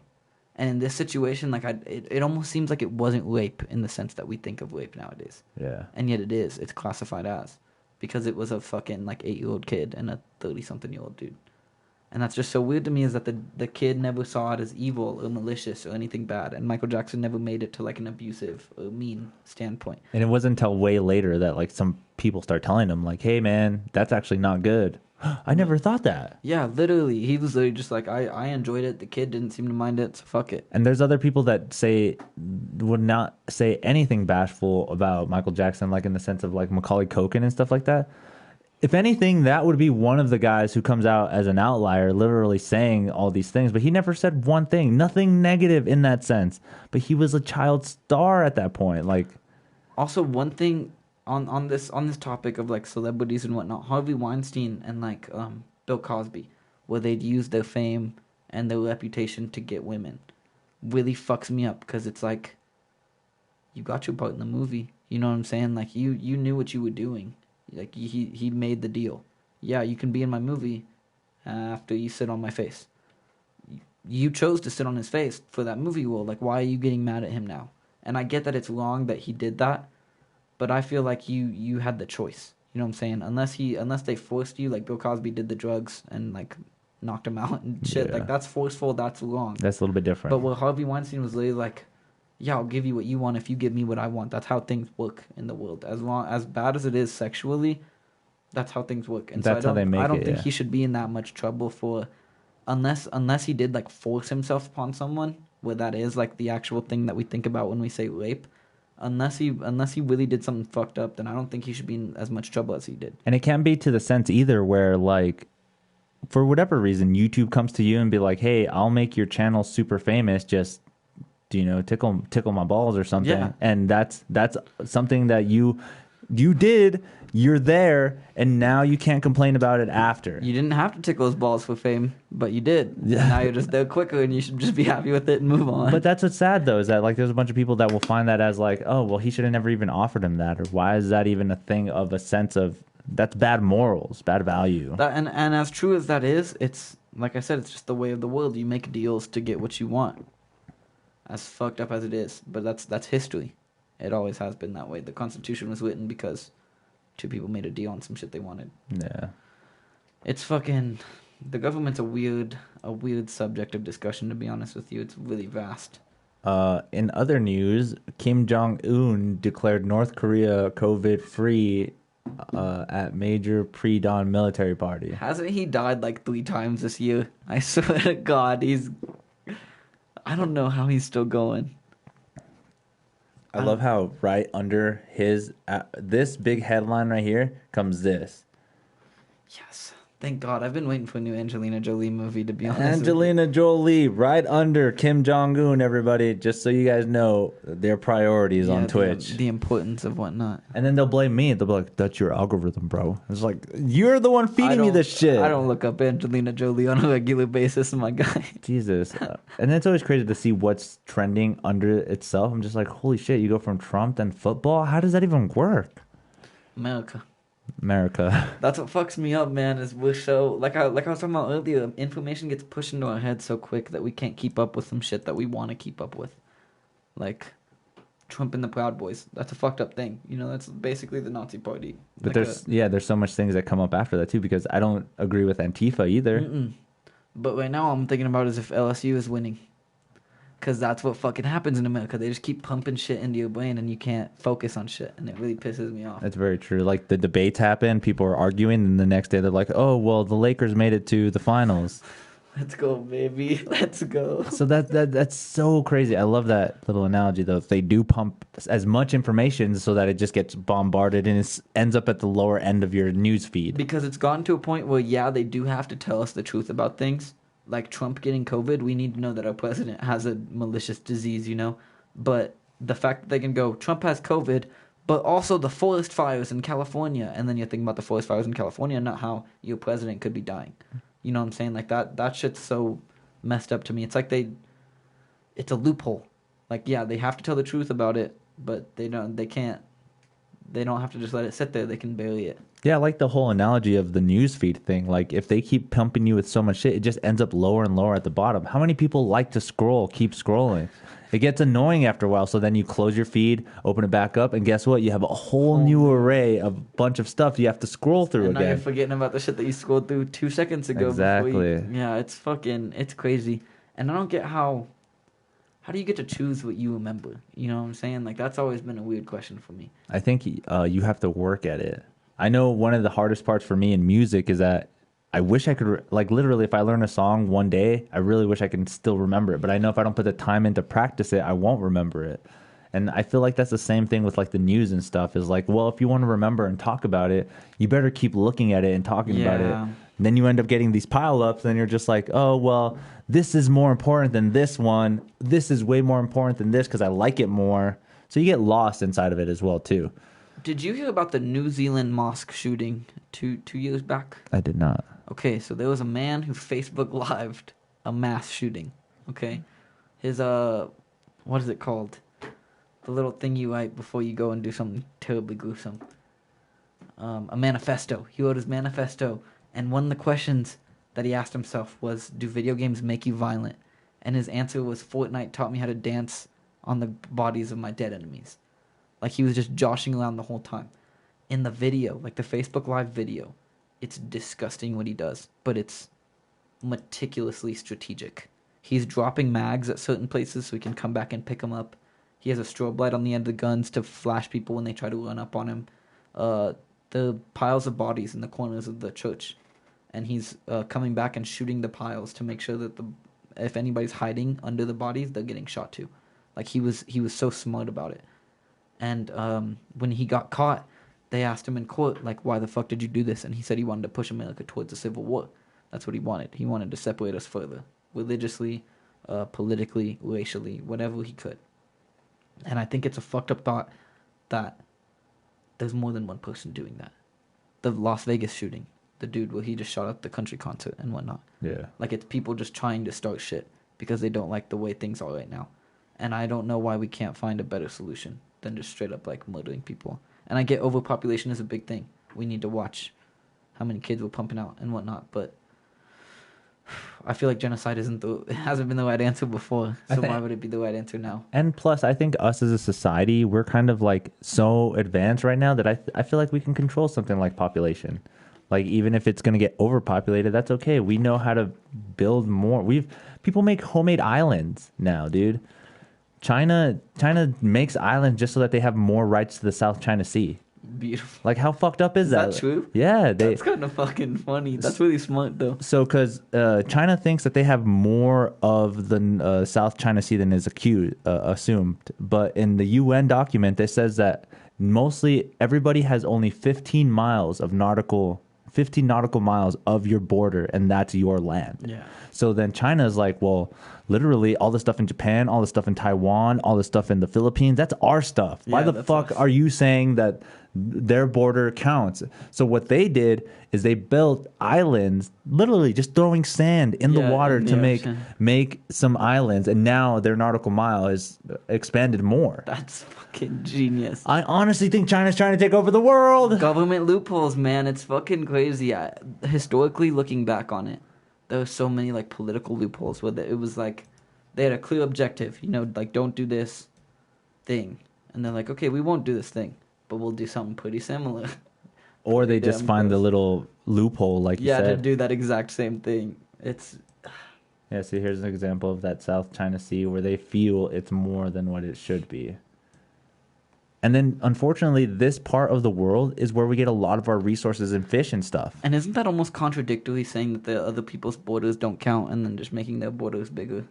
That's where, okay, so this is a thing that's crazy too. We have a bunch of naval ships here just to keep patrolling, just to make sure nothing gets a little too out of hand. But we can't really be like, hey, China, cut it out. Hey, China, stop it. Yeah, we don't have a hand in this, or else we'll just start another. Exactly. And they have more of a right to be like, well, we're trying to actually expand our land, or we're trying to, they find the loophole for it. And China's the one country or continent or whatever that America is scared of right now. Like, Russia has nukes, but that's about it. Yeah. Technologically, China's more advanced than we are. Well, look what happened with the whole deal with TikTok. Yeah. Dude, they needed that. They were like, if we don't get TikTok, we're going to ban it. And they were like, and I like how China was like, no, we need their information. You can't ban us. Like, we need their shits. And that's the crazy thing, too, is that I think they had it so much that they have enough information that they have a lot now compared to what they used to. Once TikTok hit, how many of the masses just jumped to that? Do you have TikTok on your phone? Okay, see, I caved. I fucking caved, man. I didn't want to get it, but I had to. But it's fun. I get it. It sucks because it is. It's so fun. Don't get me wrong. What is that? Like, especially like you said, you get those numbers, you're happy. You're like, fuck yeah, all that dopamine's hitting me. I'm super excited. But in the long run, not only are they getting information about you, they know where you're at. They know about facial recognition. They know the feelings that you're having. Yeah, your sense of humor, your emotions. Yeah. That's a lot of information, especially now the way technology is. Dude, a SSD hard drive with like over 10 terabytes of data is like this big. Dude, you can house the whole encyclopedia of the world in something like this now, dude. Can I tell you something fucked up? Go ahead. Okay, so my dad in the military did like telecommunications and shit like that. He was always technology based. Yeah. When he was in Afghanistan or Iraq, he was ordered to go through high-ranking personnel's computers, make sure everything was cleaned out. He went to an admiral's computer and found over 2 terabytes of child porn on this dude's computer.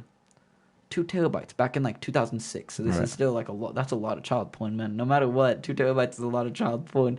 And my dad like sees this shit, and he just like first of all almost threw up in his mouth. He told me he thought it was the most disgusting shit in the world. And then secondly, confronting the admiral about it and hearing the excuses he came up with, trying to like defend himself about it. It's so weird how human nature and philosophy works when you get in trouble. And I feel like we see that a lot now with the way the government's working is Trump or Biden gets called out for something. They try to justify it. And then it comes off worse. Like, oh, I don't know the Proud Boys, and then you see him wearing Proud Boy merch. And you're like, hold on. Or the biggest thing out of the debate that I remember was they wanted him to condemn white supremacy, and he never said it. And now, don't get me wrong, white people shouldn't be crazy, but... And you're like, no, just say that white supremacy is bad. That's all you have to say. Yeah, and it didn't come out. And he just kept trying to like curve around it slightly, just make a little adjustment to it. It's such a weird time that we're living in. I'm freaked out. Yeah, definitely. Never would have thought any of this would have happened even in like a year ago. Close.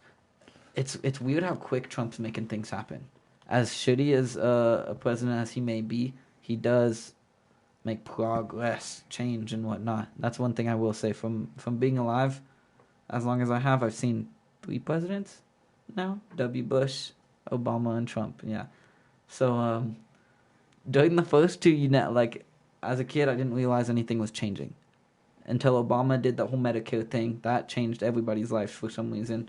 And then Trump came in, and it's been fucking crazy. There's a wall in front of Mexico now. Like There's a divide with the country. There's been multiple country travel bans and whatnot because of him. There have been tariffs raised on other countries. Taxes raised for our own people. Like it's crazy how much he's done. As shitty as he may be, he does do what he says he's gonna do, and I'll give him that. If it isn't positive or negative, he's doing what he said he's doing. Exactly, I'll give him that. He is a man of his word as far as that goes. That's crazy to think about, though. Too, it's like, what is the next step in go? Because you've seen it in himself too. He's said it jokingly, where I like to see them take me out of office. That sounds like it sounds humorous and it sounds funny, but once you say something like that, that's already put into people's heads. That's like a subliminal thing. Now it's like a challenge, man. Now it's like a challenge. Everyone's pinpointing every single thing he says.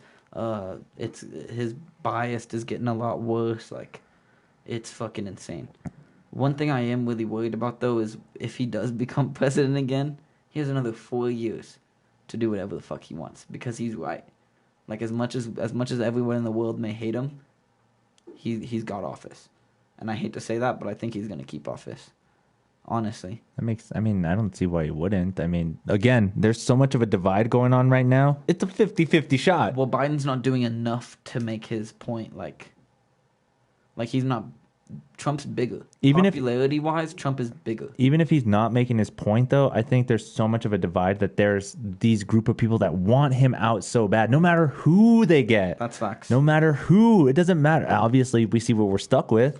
Plus, I mean, like, a boring old white dude as president again, are we really going to be that off bad? Like, I feel like he's just going to sit up there and make jokes the whole time. I don't think Joe Biden's going to do much. It's not. It's going to be another the same administration, another Obama administration or something. I don't know. Literally, huh? I mean, that's how I feel. But again, I'm not so politically ingrained that I know all the aspects of what's going on and how it's done or whatever. I know more that not even what the president thinks because of what the Senate and stuff is represented as. Like, there's still so much of a leeway of like other politics and stuff. How much does it really affect the president? Oh, that's a good question. Yeah, because Trump's such a blow-off type of dude. Like, if shit hits him and then he just kind of brushes it off and moves on. So I wonder if that, well, because you have to think, when he was getting investigated by, what's his name? I can't think of his name. When he was getting investigated, it was like, he would say shit to try and defend himself, but then he just moved right along. Like, it wasn't even, like, he wasn't worried about the investigation. And that's why I think he's going to stay in office. Is because, like, yeah, a lot of people want him out, but at the same time, he is, like I said, doing what he said he was going to be doing, which hasn't happened with our presidents for a long time. And another thing is, as shitty as it is, things are changing. Whether for good or bad, change is happening. And change is relatively useful in life itself. Change is what we need. You think it'd be in a way that kind of like... I think that if he changes us in a negative way, that we will find a stopping point and turn it around. And I think we'll realize, like, okay, it was funny, the Twitter rants and shit, like, it was funny, but it's not what we needed. And that's what I think we need to start focusing on, is, like, instead of popularity, instead of, like, what's going to be most controversial, what do we actually need? That's crazy. I mean, yeah, I guess I see what you're saying, too, because there's so many times, too, where you just, like, why isn't it somebody more intelligent, someone more in the spectrum that should be taking control? I love the idea of a council, where there's not a council of wise people that are actually doing more of these decisions instead of like one person that controls a bunch of people. There shouldn't be some kind of leader role when it's more of a collective idea from a bunch of people. I mean, you'll never know. You see more progress when it's actually more input from other people than it is from one person telling you exactly what to do. Teamwork makes the dream work, man. It always will. That's a good saying. One of my things is... So Kanye said he was going to run for president. Man, he dropped out. And it stresses me out because I think he would have won. I think that America's becoming a big popularity contest. And that's what's really stressed me out government-wise, is that, like, Trump's fucking funny. Trump is funny to watch. Trump is funny to see up on a podium saying, you know, white supremacy is kind of bad, but not all bad. that's funny to see. As a president, like that's just funny to see. So I think people are voting for him for that. When in reality, like I don't think anyone should be. I saw a meme on Facebook where it was like, what if we don't have a president and just all promise to be really good for a few years? Like, what if we just let ourselves deal with ourselves? How far would that get us? Would we end up learning more about ourselves? That's a question I've asked myself for the past few days now. Is like, if responsibility is one thing, like, because you're given responsibility once you hit a certain age. Like at 18, you're supposed to be able to go out and find your own place, find your own job, and all that shit. My thing is like, that would be a whole different type of responsibility. Now you're responsible for the current, like how currency works. Someone has to keep up with that type of stuff. The crime, someone has to keep up with that kind of stuff. So that's a lot of new responsibility put on average people. But I feel like if the willpower and the mindset was there, that it would be possible, and it would probably be beneficial. In all honesty, it would change our mindsets and our mentalities in a way more hardworking, more efficient, I feel like, and a lot more independent, which is something we need. That's why I feel like Neuralinks is something that can actually do that. It will connect us, literally. Again, like, we'll never know the exact aspect of why you feel this way or why you want to do something like this, but if we can kind of tap into that just a little bit, I feel maybe more people can actually find a middle ground to things. Because again, there's so many times where you're in a political argument, you're just like, bro, can you just see it my way? Yeah, literally. But it never happens. Now they will be able to. Hopefully, man. But one of my thoughts is like, what if you're in the grocery store and you're like, damn, that bitch is bad, and then she looks at you and you're like, oh wait, I thought that, and you heard it, and I didn't mean for you to hear it. Then there should be. I don't know. Or you're like getting pulled over and the cops like drive like license and registration. You hand him your shit, and in your head you're like, I hope he doesn't check the back seat. And then he's like, what'd you say about the back seat? And you're like, oh fuck, I didn't know. That's kind of like have you ever seen that show Black Mirror? Yeah. You know how they have all those technological things? Like, one of the things that always blew me away was the rating system. We kind of have that little thing going on right now too. Coronal, Tinder, but it's such a basic form of such a thing. Because I would have been freaked out if I would have been able to just be like, I'm going to look up Anthony, and then all of a sudden it gives me this rating where, like, holy shit, you've been in this many establishments? Jeez, 2 stars. What's going on here? I'm a 5-star man, thank you. But we all, in our hearts, 5-star man. In our hearts, we are all 5 stars, man. No, but what really weirds me out of, like, I don't know. There's a lot of shit that weirds me out about the Neuralinks. Now that you got me thinking about it. I love that shit. I'm a big proprietor. I love it. I want it. I want 2. I want 2. I want to be able to think more than normal. But like I said, like, just those fucked up thoughts. That's what scares me. It's like sitting next to your girlfriend and being like, damn, this bitch really annoys me sometimes. Especially and then looking over and being like, oh, I annoy you sometimes, huh? And you being like, fuck, I just thought I was thinking to myself. Especially the way that it is going to work. Like, if we all have it connected together. How will you get that? Because everyone needs space. You know what I'm saying? Everyone needs a time alone. How will you get that? Okay, I think it's going to be more of a sense where it's like, can I communicate with you? And you can deny. Oh, see, I hope it's more like set up like that. Yeah, literally when you like want to connect to a Wi-Fi or something, you have to kind of put in a password and stuff. That's probably, I think, might be the case when you have it in your head. Like, you can't just jump in. Yeah, I'd hope not. That'd be really fucked up. You're just walking through your hotel. Beep, beep, yeah, beep, just beep. beeping everybody's shit. Oh, the fucking gotta get out of that room. Like, yeah, but I think it will be that in that sense where it's just like, hey, it's open. Yeah, no password on this one. Hop up on in. Omegle up in this bitch. Or it's more of a secure thing where you're just like, yeah, I want my friends to know and I want my family to know, but anybody else can't have my password. Yeah, they can ask me for it. Yeah, exactly. They can ask me for it. Okay, and you should be able to change it. If we had I guess with the regulations, it would be pretty fucking sick.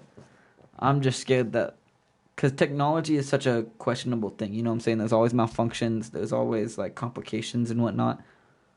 So I'm just thinking, like, when they first release this thing and everybody's going to be hopping on it, there are going to be a lot of problems. A lot of security issues, a lot of, shit, you fucking stood too close to the microwave while your brain chip was in, you fucking blew your brains up. Like, just weird, fucked up shit that you don't expect. And that's what spooks me, the unexpected. Spooky shit. Oh, man. I don't know.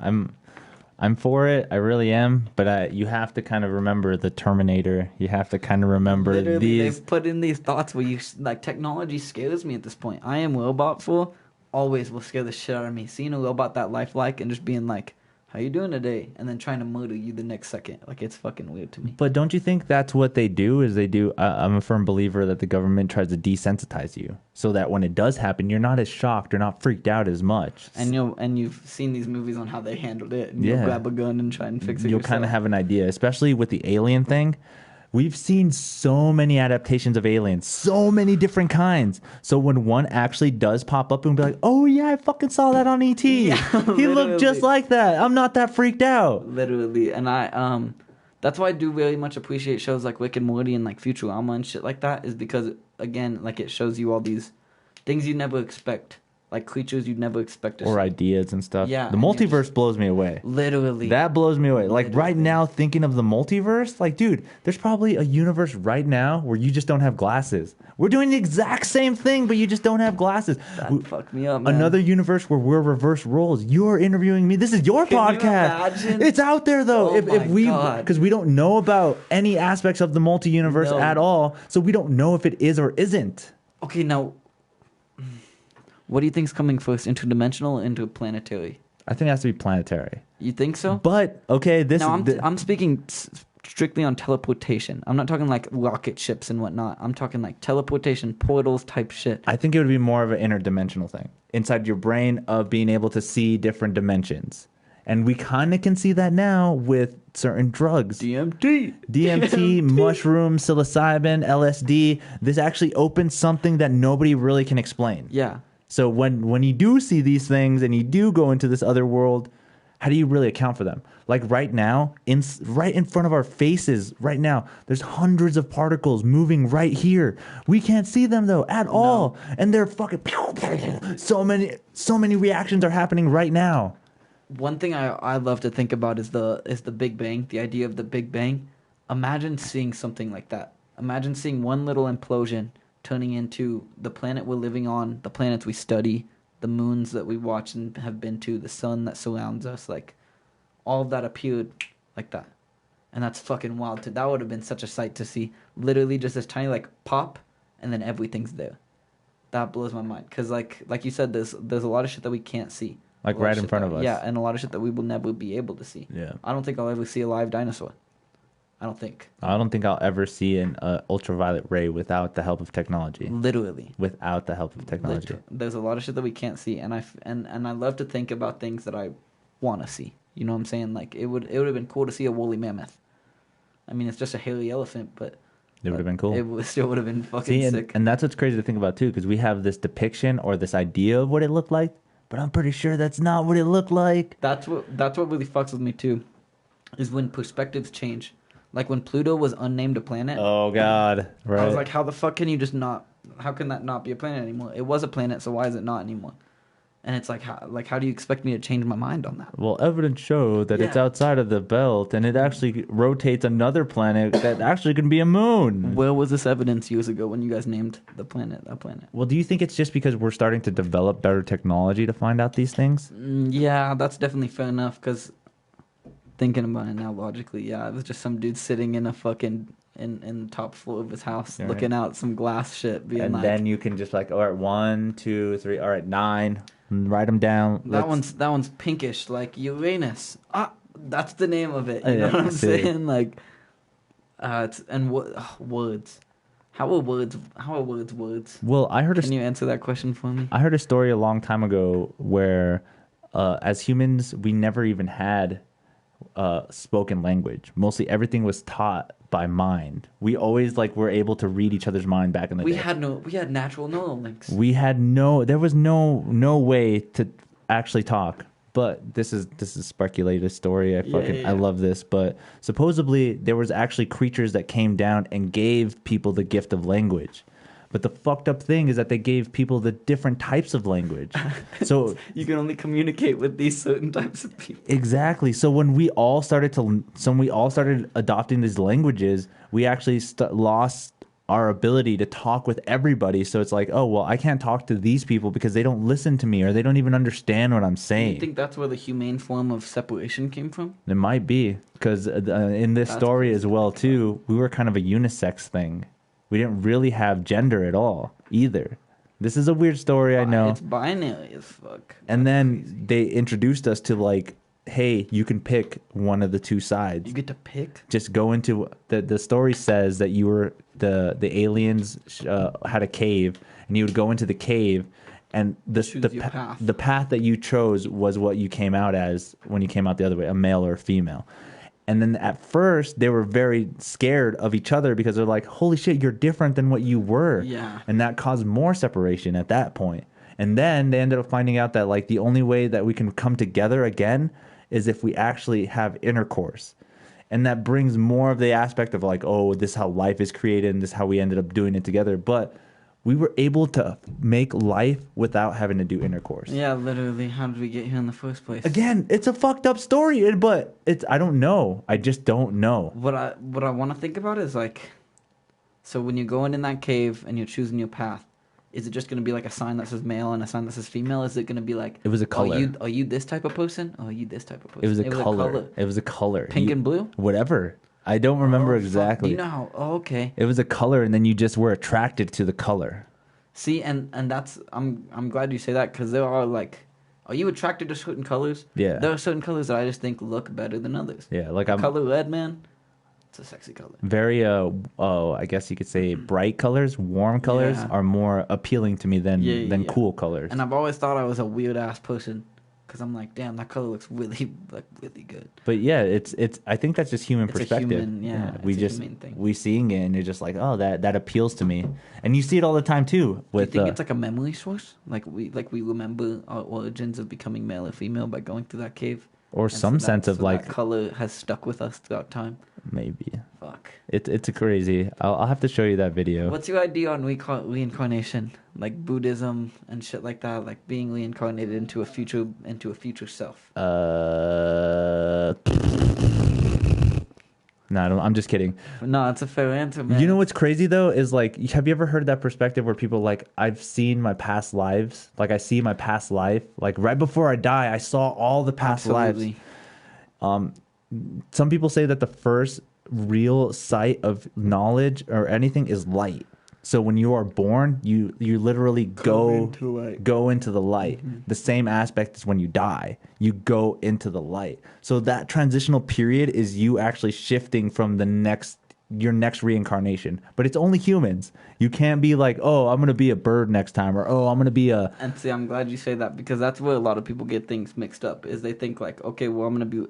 It's one thing I've heard a lot is karma. Like if I die with a lot of good karma, I'm gonna be reincarnated into something cool like a tiger. Yeah. But if I die an asshole, then I'm gonna be reincarnated into a cockroach. Just gonna be another human. You better be able to next one, the next human. That's it. It's just gonna be another human. That's how I feel, especially with like those aspects of people always talking about like, yeah, I've died and I've went into the light. Like, okay, that kind of blows me away. My question would it be more fucked up to be reincarnated and keep your memories, or is it better to be reincarnated and not remember? I think it's better to not remember anything. Yeah, because like living with that shit for hundreds of years, I feel like that would tear you down. All the people you've loved and lost and whatnot, like all the experiences you've been through, because you've had to have gone through some serious shit dying that many times. That makes sense. And I can only think about it too in the sense like there's been certain aspects where they say Keanu Reeves is kind of like a time traveler or whatever. They've even shown those. Did you see Bill and Ted? Yeah. He is a time traveler. But the way that they do that is just like, is it really the sense of like he looked like this person, or it was just more of his entity or soul? Well, that's a historical thing, you know? Like, there's a lot of people that pop up throughout history. But they look... Dude, there's hundreds of people that look like alike. I honestly believe there is a doppelganger for everybody out there. No matter... Everyone. There is somebody that looks exactly like you, dude, out there somewhere. Do you know how trippy that fucking... Because there is... Can you imagine just walking into like a random store in a different country and just... Because that's happened before. I remember there was a meme where it was like this dude walked into like a Bulgarian deli while he was in Bulgaria. And he met his doppelganger, his twin. Yeah. And they didn't speak the same language, but they both knew what they were thinking. I feel that that's and I was like, that's fucking crazy to me. The fact that... Because like literally it was like the dude... There was a video of the dude like... the dude asked him what sandwich he wanted in the Bulgarian language. And the dude in English replied. And the dude made a sandwich. Didn't know English. And I was like, what the fuck? Just because they would look like twins, I guess. Us as like humans and like the shit that we know about this world is nothing. We don't know shit, man. We try. We got pretty far. Don't get me wrong. The ocean, fool. The ocean always trips me up. We barely know half of the shit Right, in the ocean. dude. And that's in the ocean. I saw a Joe Rogan podcast the other day. They discover new insects every day, not just once a year, not just every 6 months, every day. Well, one of the big things I've read about is cross population has become a big thing in like the Amazon rainforest and places like that, is because of all the deforestation and elimination to population. There is less same species mating abilities availabilities. Oh, okay. So certain organisms are mating with other organisms and creating a whole new organism. Well, I mean, we do that with fucking dogs. And with ourselves. If I fucked up, my pregnant Latina girlfriend is with my white child, so we're gonna have some mix of a baby. You know what I'm saying? We do that with some people mocha, too. something like that. Yeah, some weird Java shit. But we've done that with people. It's okay. We've done it with animals, dogs, cats. My whole thing is the point where it gets dangerous. Like imagine a black widow and a tarantula start fucking. Now you just have this super uber poisonous spider. Is that something we should? Is that something Think about? Like, should we? I think we need that. You think we need a deadly, completely poisonous spider? Like one bite takes you down like 2 seconds. We haven't had something like that in a while, man. yeah. Time's a ticking. It's full circle. But I see what you're saying though, and that's the thing though, is you never know, especially with the way that this virus, the COVID, like it's only human born. But how did it come from a bat, or how does it get transferred in that sense? Like, it's crazy. Like, where is this cross-pollinating thing going? We do that with plants. So crazy right now, dude. Oh yeah, the weed industry is blowing up because cross-pollination. You throw in man. those 2 seeds and you're like, damn, something magical comes from it. They have so many different methods of how they do it too. They're just like, hey, let me grow weed in a strawberry patch, and guess what? It takes characteristics of the strawberry patch. Literally, it smells like strawberries. And that's just with it. That's not even genetically modifying it. And though. we're just starting. Is what really blows my mind is that the weed industry legally is still such a new thing that like it's only going to advance so much further. You think edibles came about in the 80s, in the 70s or 80s, huh? I think. And now we're making edibles out of everything. Yeah. I can go get a box of mac and cheese right now and get high as fuck. Yep. And that's dinner. That's dinner. Like it's crazy to think how far things have come in certain aspects and to see how far behind we've fallen in others. One big thing, racially. Yeah. We can't get over it, fool. I know, and For we're the life of so us, we can't get over it. Even though we're so connected. Like again, you are lucky that you can actually mate with somebody that isn't of your race. Yeah. There's many animals, many things that can't do that. Even though they're so close. Lucky. Like a donkey and a horse can't do that. No. They can't do that. They're so similar, dude. But they just can't find it in them. They just don't. The genetic code, I guess, just doesn't allow them. But same thing. That's so us as humans. Like, again, I'm so blown away with the fact that we don't know anything about our own world. It does fuck you up, huh? Especially thinking because like you said earlier, there's so much shit that we we literally just can't see. So as we are discovering more and more, it's just gonna keep going until we get to that like, not even microscopic. What's farther than microscopic? Like it's gonna get quantum. It's gonna get into some fucking black hole type shit. Because that shit blows me away too. If you don't know a little bit about quantum theory, that literally states that whatever is in front of you at the moment is what it is, but when you look away, it changes. It changes. So the thing that you look at is only because of this perspective of what our eyes give us, but anything behind you, dude, is probably fucking different. Even though I see something, I could be like, yeah, you're in a wall, and there's like these pictures behind you and stuff. Quantum theory states that it's whatever the fuck you want behind you. Like a natural green screen almost. Almost like that's a good example. That's weird. That's a dope example. Exactly. That's really weird to think about. Like, I'm just having a conversation with you, but we're in space right now. We're in space right now. How can you deny me that fact? We can't. Exactly. Especially the fact that it's happening. It's actually happening. Like, our Earth rotates around this giant ball of fire that is literally in state. How is our, comedically and legitimately, this is one of my favorite questions, with the whole Australian thing. Like, the idea of them being, like, upside down because they're on the other side of the planet. Why isn't that true? To be honest with you, like, why isn't that true? How are they standing the same way we are when they're below us. I know that's pretty crazy. Like, I don't get it. How is the toilet water not flowing out from the fucking ceiling? Like, I don't understand it. But for some reason, the way we spin, the gravity and shit, just keeps us all grounded, literally. And it's fucking weird. That's one of those things that blows me away too. Is just like even just the way that our Earth works, like the way that it rotates and the way that it goes around the sun, so specifically counteracts everything that happens around us. Like every little thing. Again, hopefully it never does happen in our lifetime, but if a coronal mass ejection were to go out, what would we do? Our systems would be shut down. How would we even comprehend that? We'd go. See, we become so dependent on technology and other things like that I don't know if we'd be able to cope with that. I don't remember what movie I was watching. I was watching some movie the other night, and this situation came up where it was a Fast and Furious movie, I think, the 8th one. I'm sorry. Yeah. There was this big EMP device, and it could take out like an entire city's thing. And when they were describing like the consequences of such a disaster, the people were literally like, it's back to the Stone Age. Once you're without your technology, you're without everything basically. Because the only people that are still living the way I guess we were meant to live, native tribes. Yeah. Tribes that we haven't found yet, places that we haven't been to, places untouched by our human development. Yeah. People find that as like, oh, they're barbaric, or they still haven't advanced as far as we have. Mentally? Yeah. They're fucking crazy. I was looking into some of the Amazonian tribes, and it's fucking stupid. Their philosophies and their way of thinking on life. They're like, yeah, we could die tomorrow. That's why we need to provide for our families today. And it's like, that's all. That's the only thing they have to worry about. Yeah, they don't need to worry about their social following. The hunt. Yeah. It's so simple, and yet it's so complex at the same time. But yeah, it's kind of the same aspect too. It's like, hey, we need to go ahead and feed our family today. Well, guess what? I need to go get my dopamine fix online some way. Their aspect of getting that dopamine fix is different than what we do. It not only is it different, but it's actually, and not to be rude, but like it's useful.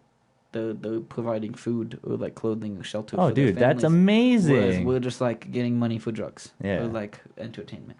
And just getting pumped a certain way. It blows me away. Now, one thing I did want to discuss today, the other night we had a discussion about climate change and like global warming and whatnot. And we were talking about volcanoes. I don't know if you remember this. Yeah, I feel okay. The question was, people keep complaining about, oh, human society ruins climate change. Humans are causing climate change and stuff like this. But I feel if even just one aspect of a volcano or something were to erupt significantly, not no baby little, not a hey, little psst, bit, psst, let me just throw a little shit out. Like a legitimate bah! Completely would change the way global warming was thought of again. Because of this discussion that we had the other night, I've been thinking about it a lot.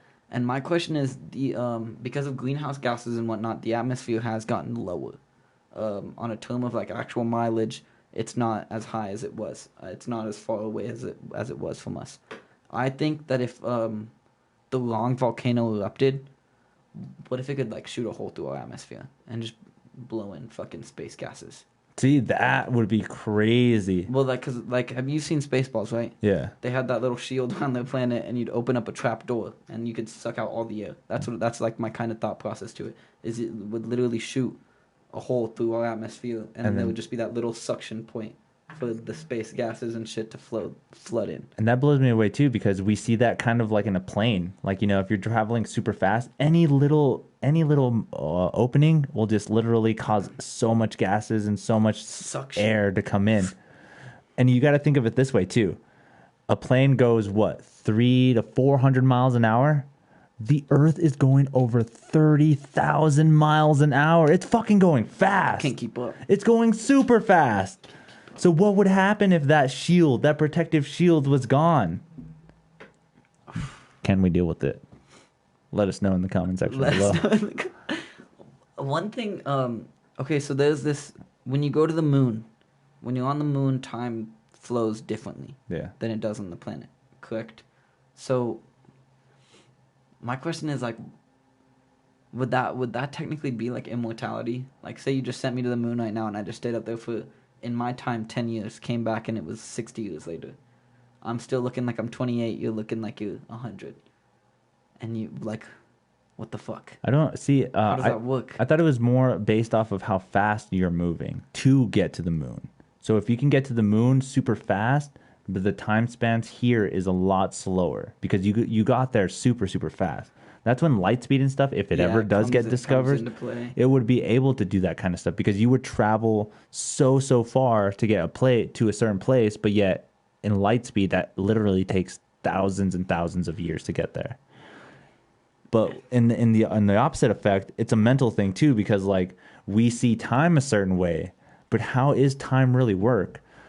I get blown away with time all the time because when I play guitar, I literally feel like I'm slowing. Key signatures and times. I'm slowing time down when I play guitar. It's a beautiful feeling though, isn't it? It feels weird. It does, but when you get used to it, it is a wonderful feeling. Because I'm just like, I gotta go to work. Fuck it, I'm play guitar for a while, dude. It feels like an hour has passed, and I have to be there in like 10 minutes. 15, yeah, it's wild. On the discussion of time, there's this crazy anomaly in Italy, Piazza Dante.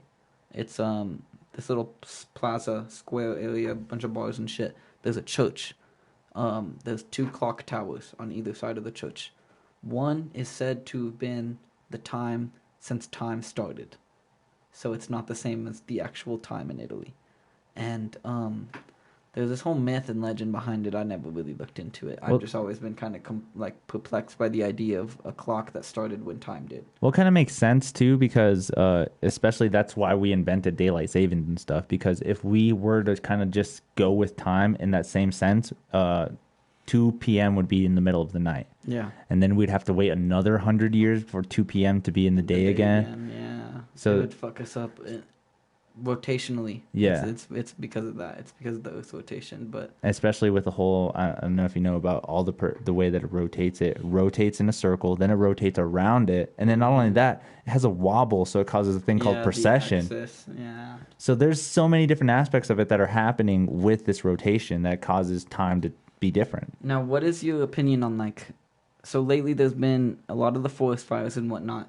Seismographically, there has been a lot of studies showing that in California and surrounding areas like Colorado and whatnot, the fires are opening up openings in the tectonic plates, saying that in the upcoming years there's supposed to be like category 6 to 7 earthquakes in those states. I can see that. Like per month. That brings us more to the sense of climate change and stuff. I think with that happening, it's changing what happens inside of the Earth's crust. But wouldn't that be damn near catastrophic, having a category like 6 or 7 earthquake every month for a year in those states? It would just absolutely demolish them. I think it's happened before. I think we weren't here when it did. No, we were in California, the San Francisco back in like 68. Those are babies. No, it wasn't. They would topple in whole ass buildings. Compared to people had to run the fuck away from the city. Now I do agree, compared to what's predicted to come, it is baby. But I'm just saying like as for a taste of what's to come, that shit's scary, and it's gonna be 10 times that for a year, and that. It really fucks me up because we're talking about like the electricity, the sun thing going and knocking out electricity that'll send us back to the Stone Age. We're losing entire land masses, entire states to these earthquakes and shit. And so now that's like population jammed into smaller areas, you know what I'm saying, which could cause problems. And on top of that, we don't have the land to produce certain things. Well, that can happen too with like the way that the glacier ice is melting. If a glacier ice was melting, fell into the ocean, and then the ocean's T rises were to rise, there's so much. I don't know if you know the formula for how things float, but it's mass unit per volume that are equal to or greater than of water.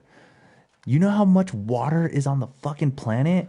It's so massive that a glacier the size of, let's just say, fucking Texas can actually be floating inside of the ocean because of how massive the ocean is. Or like the tip of the iceberg analogy, where you just see the little up part that's above the ocean, and then there's like 16 miles of it below. Imagine the movement of the ocean with tidal waves. The Earth ends up having this weird thing with the moon, so it causes way more tidal waves. What's not to say those glaciers can end up being on land? Not only can they be on land, when they actually start to hit land, it's getting pushed and starting just to erase human existence. What do you think's hidden in those things?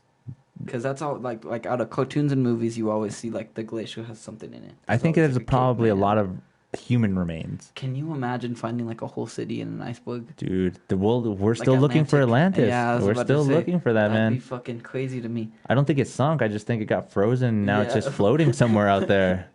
That's all that happened. That's insane to me. And okay, on deep sea exploration, we got the Titanic out.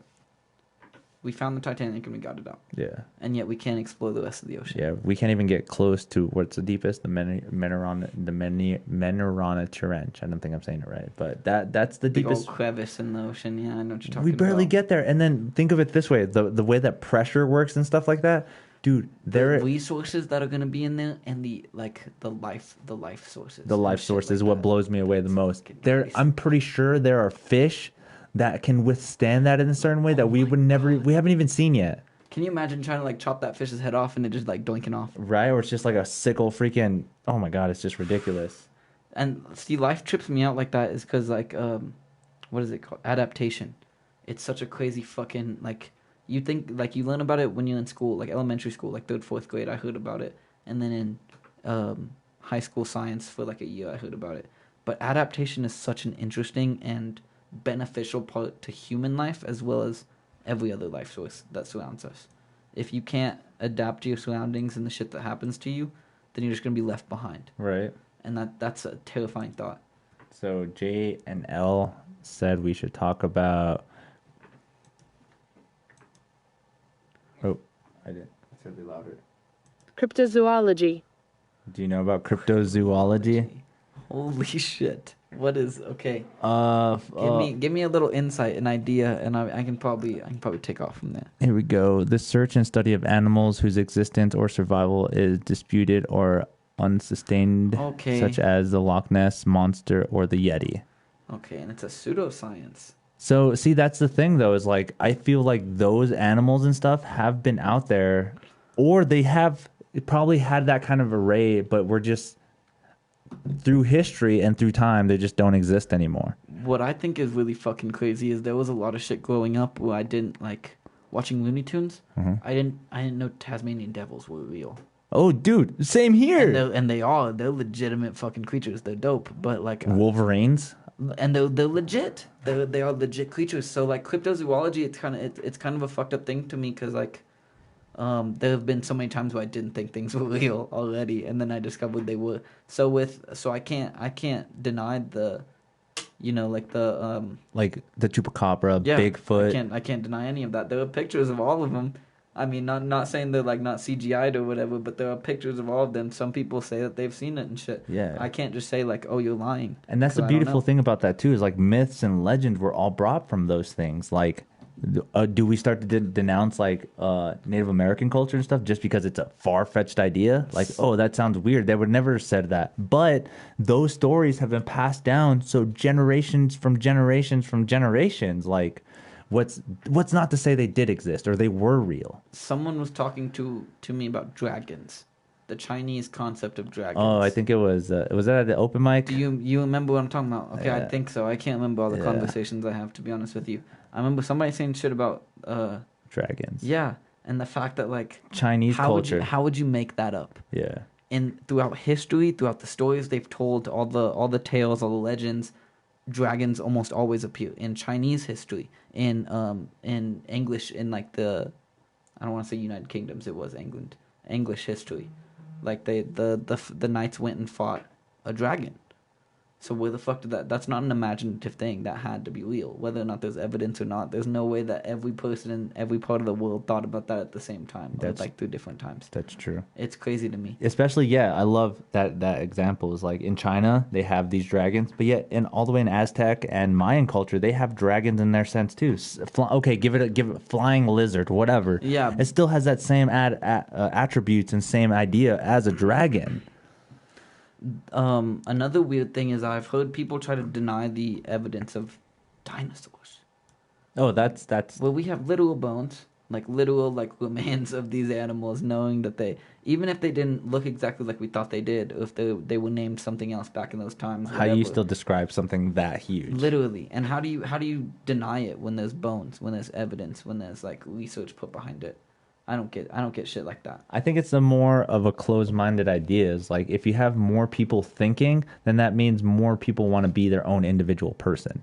But if people don't think as much, then I might as well go with the norm and do what everybody else do. But if you're thinking outside of the box, you obviously want to find out this stuff. Yeah, but then you're classified as dangerous. But that's then. That's now. Back then, it wasn't such a bad thing. Like, I feel like that's why I love learning about history and stuff. But like people like Plato and Aristotle they weren't condemned, and they weren't like, oh, you guys are stupid for thinking this way. You guys are dumb. But now people like you and me have these same ideas and philosophies like Plato and Aristotle, but we're the stupidest people ever because they automatically think that, it's not part of the norm of life. That's one thing I really hate about the human species nowadays is people look into the littlest, most surface level shit and then declare themselves geniuses on it.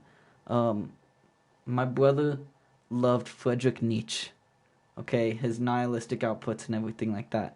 Read like 1 or 2 books, I think, and then immediately called himself a nihilist. Oh my god! And all this other shit, and I don't think he really understood the concepts, like the true concepts of what he was saying, and that really bugs me, because it takes me years. I have to spend years looking into a subject before I'm really like, I got this down. I might not have it perfected, but I got it down. You know what I'm saying? And some people are just like, oh, I read a book, and now I know everything. Dope. And it's gross. It's not a good mindset to have, because then what are you learning? How are you progressing if you think you know everything? That's true. Because literally, once something gets discovered, once something gets discovered, there's still hundreds of questions for that discovery. I'm gonna go to the comment section right away. We got Chew. Chew says, "Is this a commercial for lens crafters?" Hey, buddy, make sure to get your eyes checked. Code not available because it's not sponsored. Yeah, make sure to use MuseMe TV as your code. I'm not sponsored, but if they see a bunch of random MuseMe TVs coming up, they might be like, hey, what's up? And he also said, do you agree Schindler's List was a great comedy?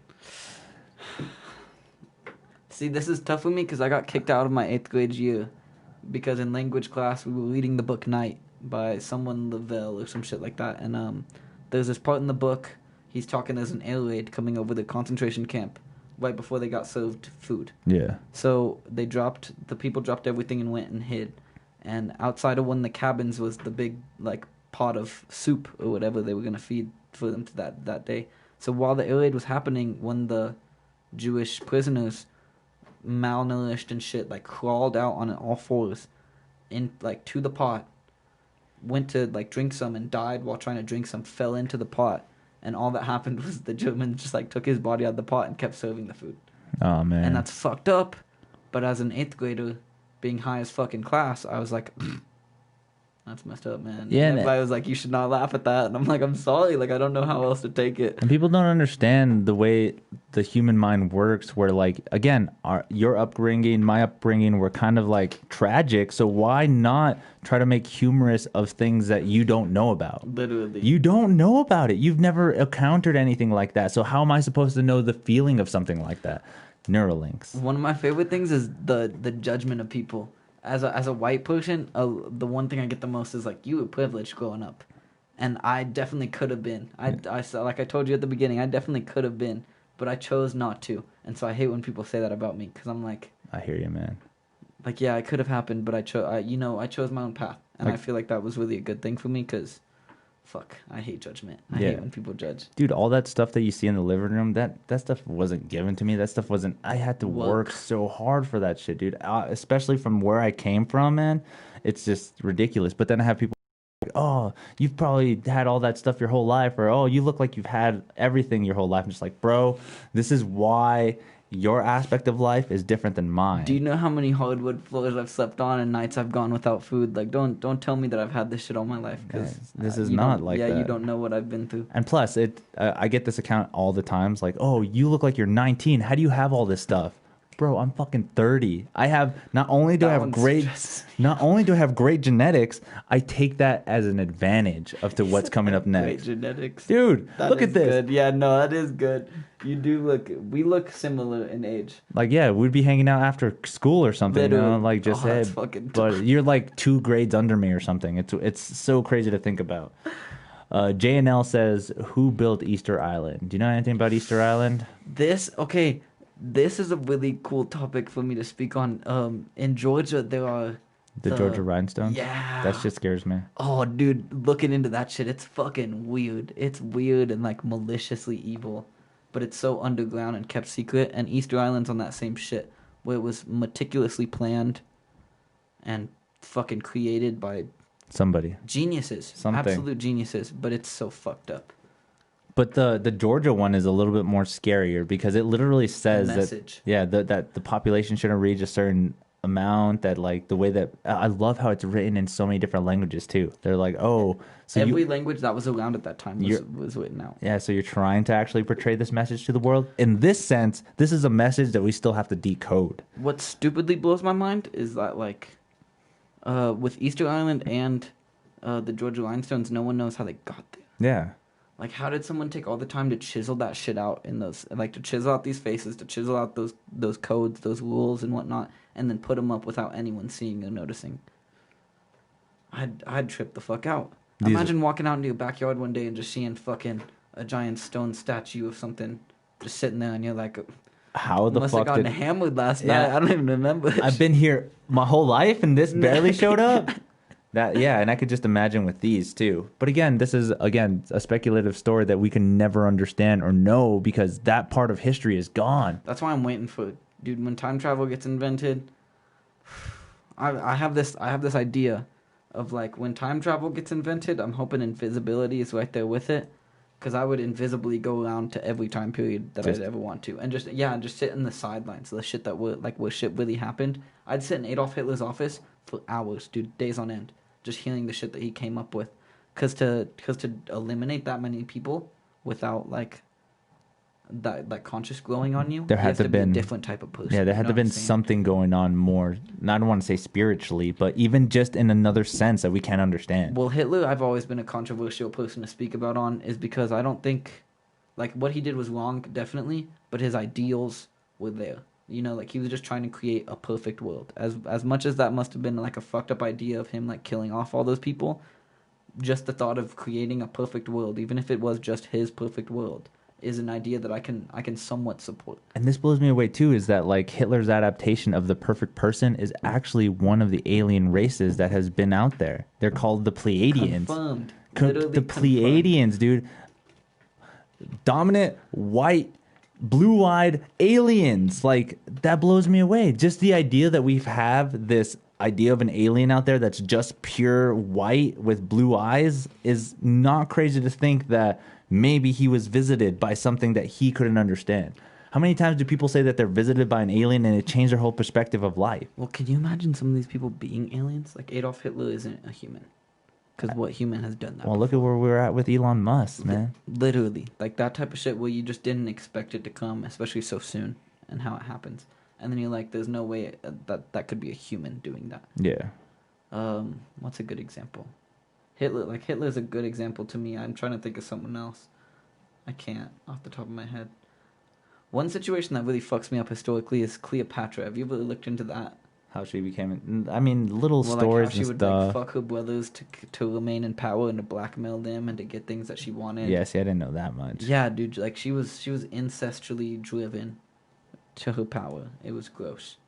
King Tut's a phenomenal person to look into. I got to see his exhibit when it was traveling around the world. I've actually been compared to Akhenaten Okay. so many times. I dated this girl and her mom would not shut up. She always said I look like him. You look just like the pharaoh Akhenaten. I was like, you know a little bit about Akhenaten, right? He was like he took down the religion of Egypt. He's like, hey, we actually should be worshiping this person. We should be doing this. He changed it from what's it called? Monotheology to... No, the opposite, right? He didn't believe in multiple gods. He believed in one god. In one god. I remember this story. And being compared to him blows me away too, because I'm just like, Jesus, that's scary. I love talking history. I won't lie. I got the reason I dropped out of high school was because in my in my world history class, we were learning about like Egyptian and Roman and Greek mythology, and I asked a question that I already knew the answer to, but I thought it was a fun question because I love mythologies, and the teacher didn't have an answer for me. And I was like, all right, when I know more than the teacher does on these subjects, I don't need to be here. Then I don't want to learn it anymore. Yeah, and everything's so focused. There's such a focus on certain things that you don't get to see the reality of others. Yeah, and man. that fucks me up. Dude, look at those lips. It's so sick. Come on, dude. He said, "Look at those lips." I do not have those lips. No, it's the nose. I think. Might be I think the the nose is what gets the in. nose and the high cheekbones. Go down. It's probably the head shape for you. Oh, dude. I'm just kidding. Look at this. Look at this, man. Where is that head gone? I lost it. He looks like Predator. Well, in that crazy. picture, yeah. That's crazy. But yeah, so knowing about that religion too is so crazy. It's just like, holy shit. Even inside of the Egyptian religion, they kind of contradicted themselves. How did humans evolve from that little brain state right there? Like when their heads were so oblong, like Stewie and Family Guy being all football shaped. Like how did we evolve from that to like a normal round sized? I'm not too sure. Did our actually. brain grow smaller? Is that what it is? We just became stupider. as That time might went be on. the sense too, because you do see a lot of other people depicted with bigger brains. Big old heads, fool. And I'm like, damn, we must have just gotten really stupid really quick. Oh, man, it's a sad reality that it could be. Biblically, we were supposed to live lifespans of like 300 years. But this is what we're left with. Exactly. 90 days? That fucks me up so much. The Bible's such a hard thing for me to look into. I've had really Christian grandparents all my life, so they tried to force that on me for a long time. And I remember when I was like 11 or 12, I was in Arizona with my grandparents doing like a vacation Bible school.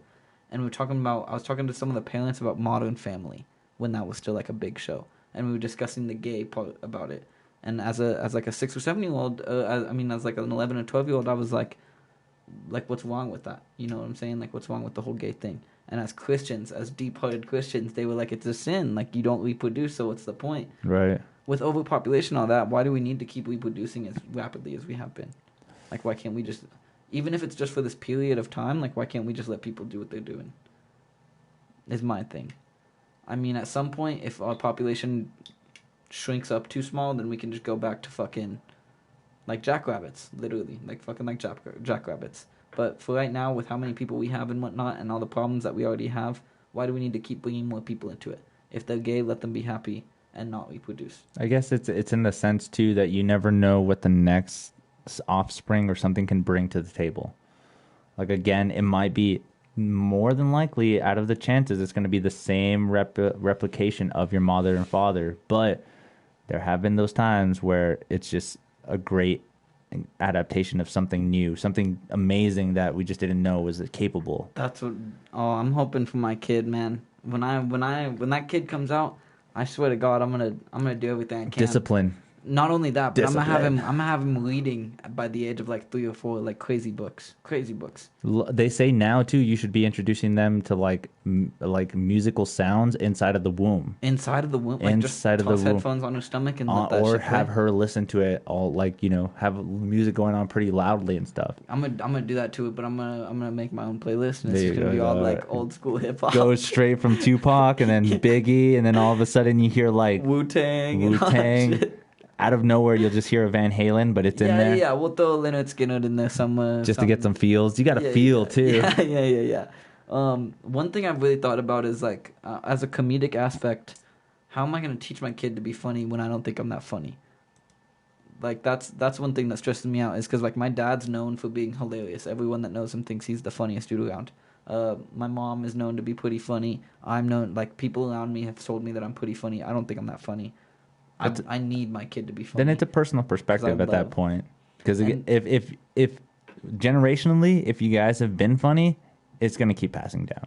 It's just the way it works, I feel. That's what I'm hoping for.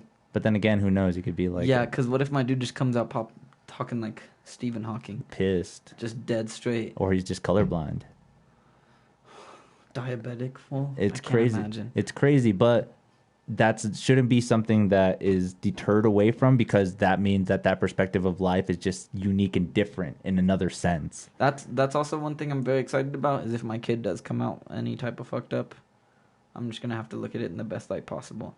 You never know. You know what's What? crazy? I always get blown away too. Is like autistic people. They have so much of an understanding of like, oh, they're not as smart as them. Oh, there's not so.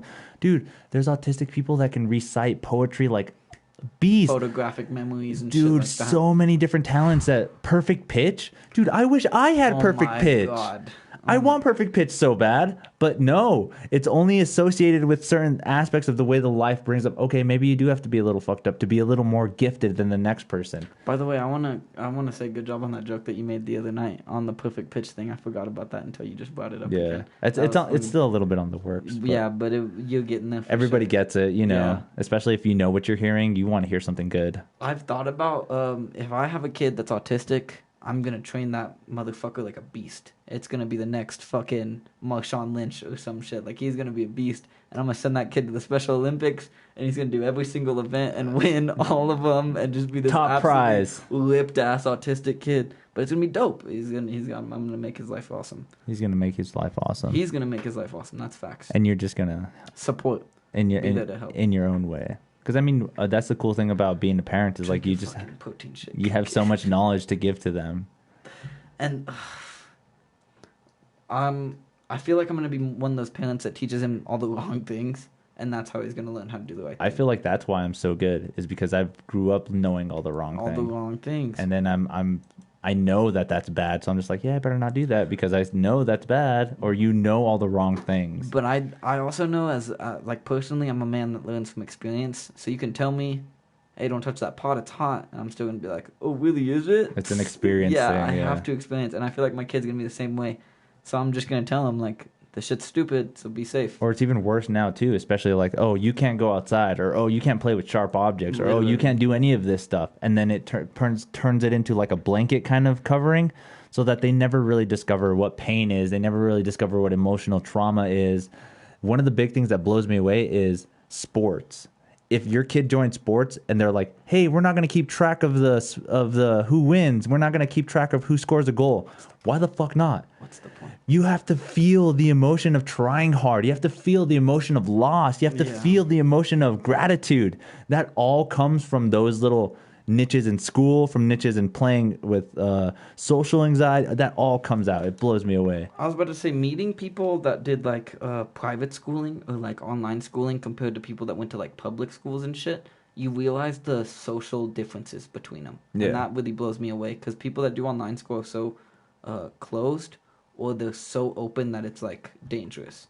Whereas the public school kids usually find a balance because of the ridicule as well as the like gratification and the appreciation towards them. And I think everyone needs that little balance. And that's why discipline really fucking scares me. Yeah. Because, like, I don't remember who, Antonio Brown or somebody got arrested for spanking their child. If I can't spank my fucking child for doing something stupid, then how is he going to learn anything? You know what I'm saying? Yeah. Like, if I can't teach him a lesson, then how is he going to learn the lesson? I mean, they're always coming up with new ideas. Like, you got to show them, you got to explain to them in a sense, but in a certain sense, sometimes do you actually see dogs really explain to their offspring, hey, you shouldn't have gone to go fight that dog, or hey, you shouldn't be doing that. Yeah. It's an experience thing. I feel like they do. Like, you see it all the time. Like, certain animals eat their babies. Like, it's just like praying mantis and it's shit. something that happens, and we understand how to take all of those aspects of life, take everything, take shit from the animal kingdom, take shit from human nature, take shit from philosophy, and bring that all into one spectrum so that this kid ends up being a badass. Now, what really fucks me up is, and I keep going back to this, the outliers. And that's a big fear for me, is because there's so many situations in life. Ted Bundy, okay, growing up as a kid, he was in the Boy Scouts. He was parts of sports teams. He had friends and whatnot, and then he grew up to murder women and steal their skin. And it's like, where the fuck did the murdering women and stealing skin come from? Like, no one knows where that came from, but it was there somewhere. Yeah. And I don't want my kid to be raised this perfect way, and then 2 years later, I see him on the news for child pornography or something weird. And then I'm like, God damn it! What did I do wrong? I think that's I think that's the best form of raising a kid, is to show them everything. Because if you blanket stuff for them, when they do discover it, they might think of it as a norm. They might think of it as that's actually fun. Because it blows. I think that's the only reason I am the way I am. Like, I'm okay with everything, is because back when I was like 4 or 5, my dad would sit me in his lap and we'd play Resident Evil at like 3 a.m. Right. And it would scare me shitless. But at least I knew what blood and gore looked like now. I when feel he was like that killing too. people. I was so desensitized by South Park at a young age. Yeah. But I feel like Yeah. that's what shaped me into. I think I've learned more morals and values from TV shows and stuff like that than I actually did from my parents. As sad as it is to admit, I agree with you, especially because I love intaking entertainment like that and shit Yeah. like that shit. I was watching Talladega Nights last night, Yeah. and there's a lot of shit I learned from that movie that you wouldn't expect to learn from that movie. Yeah, that blows me away. That Like shit. if you're not first, you're last, and that's like true. Like I really believe in that. If you're not winning, you're losing, type of shit. Yeah. Like and I'm not saying that's a great mentality to have, but it is a good one in certain Because it builds on it more. Because if you want to win, you have to try. You Yep. have to try. You might lose, but guess what? You get back up and keep trying. That one loss is what motivates you for the bigger win. Absolutely. If you've never lost and then you lose, you probably think that's what's normal. Devastated. Yeah, you think that's normal. You think, oh, I guess I should lose all the time, or I don't want to lose again, so I'll never try it again. And that's just ridiculous. Anthony, we've been here for 2 hours and a half I was now. about to say, I feel like we've been in here for a fat minute. Yeah, it's been fun, man. Do you have anywhere social media wise, any handles, anything you want people to find you at, or Oh my you just like to be you and come out? I was And, about to say, I don't want to get famous or anything. I just like popping up every now and then. Whenever you don't have guests for, just know that I'll be here because I love talking. It's so much fun. You heard that here, folks. Anthony was a good guest. That's what I put in the description too. I literally was like, I had known nothing about this guy. This is going to be fun. Yeah, no, that's always the most positive experiences in my situations. Is like when people don't know what they're expecting, and then you give them something that's not only enjoyable but like knowledgeable, like something they can take. Like if they have something they can take from it at the end of it, that's what I'm really here for. That's what's up. You heard it here, folks. Give it up for Anthony, everybody. This guy's sick, man. I'll be doing some open mic or I'll be doing a showcase tonight. Make sure to go check me out, the Red Velvet Underground. Also, make sure to just Google MuseMe TV. Like, Google MuseMe TV. I swear I'll be one of the first things that pop up. I put one of these up at Circle K. I'm gonna have to take another one. Do I it, can man. Place it somewhere else. Make the dream happen, Absolutely. dude. You guys are awesome. Make sure to follow, subscribe, all that good stuff. Turn on the notifications because I literally go live whenever the fuck I want. So if you guys want to be in the loop, make sure to turn them on and we'll get everything situated. We'll be back, man. You know how it is. We'll be back. Thanks again, man. Appreciate you. Thank you for having me. That was fun.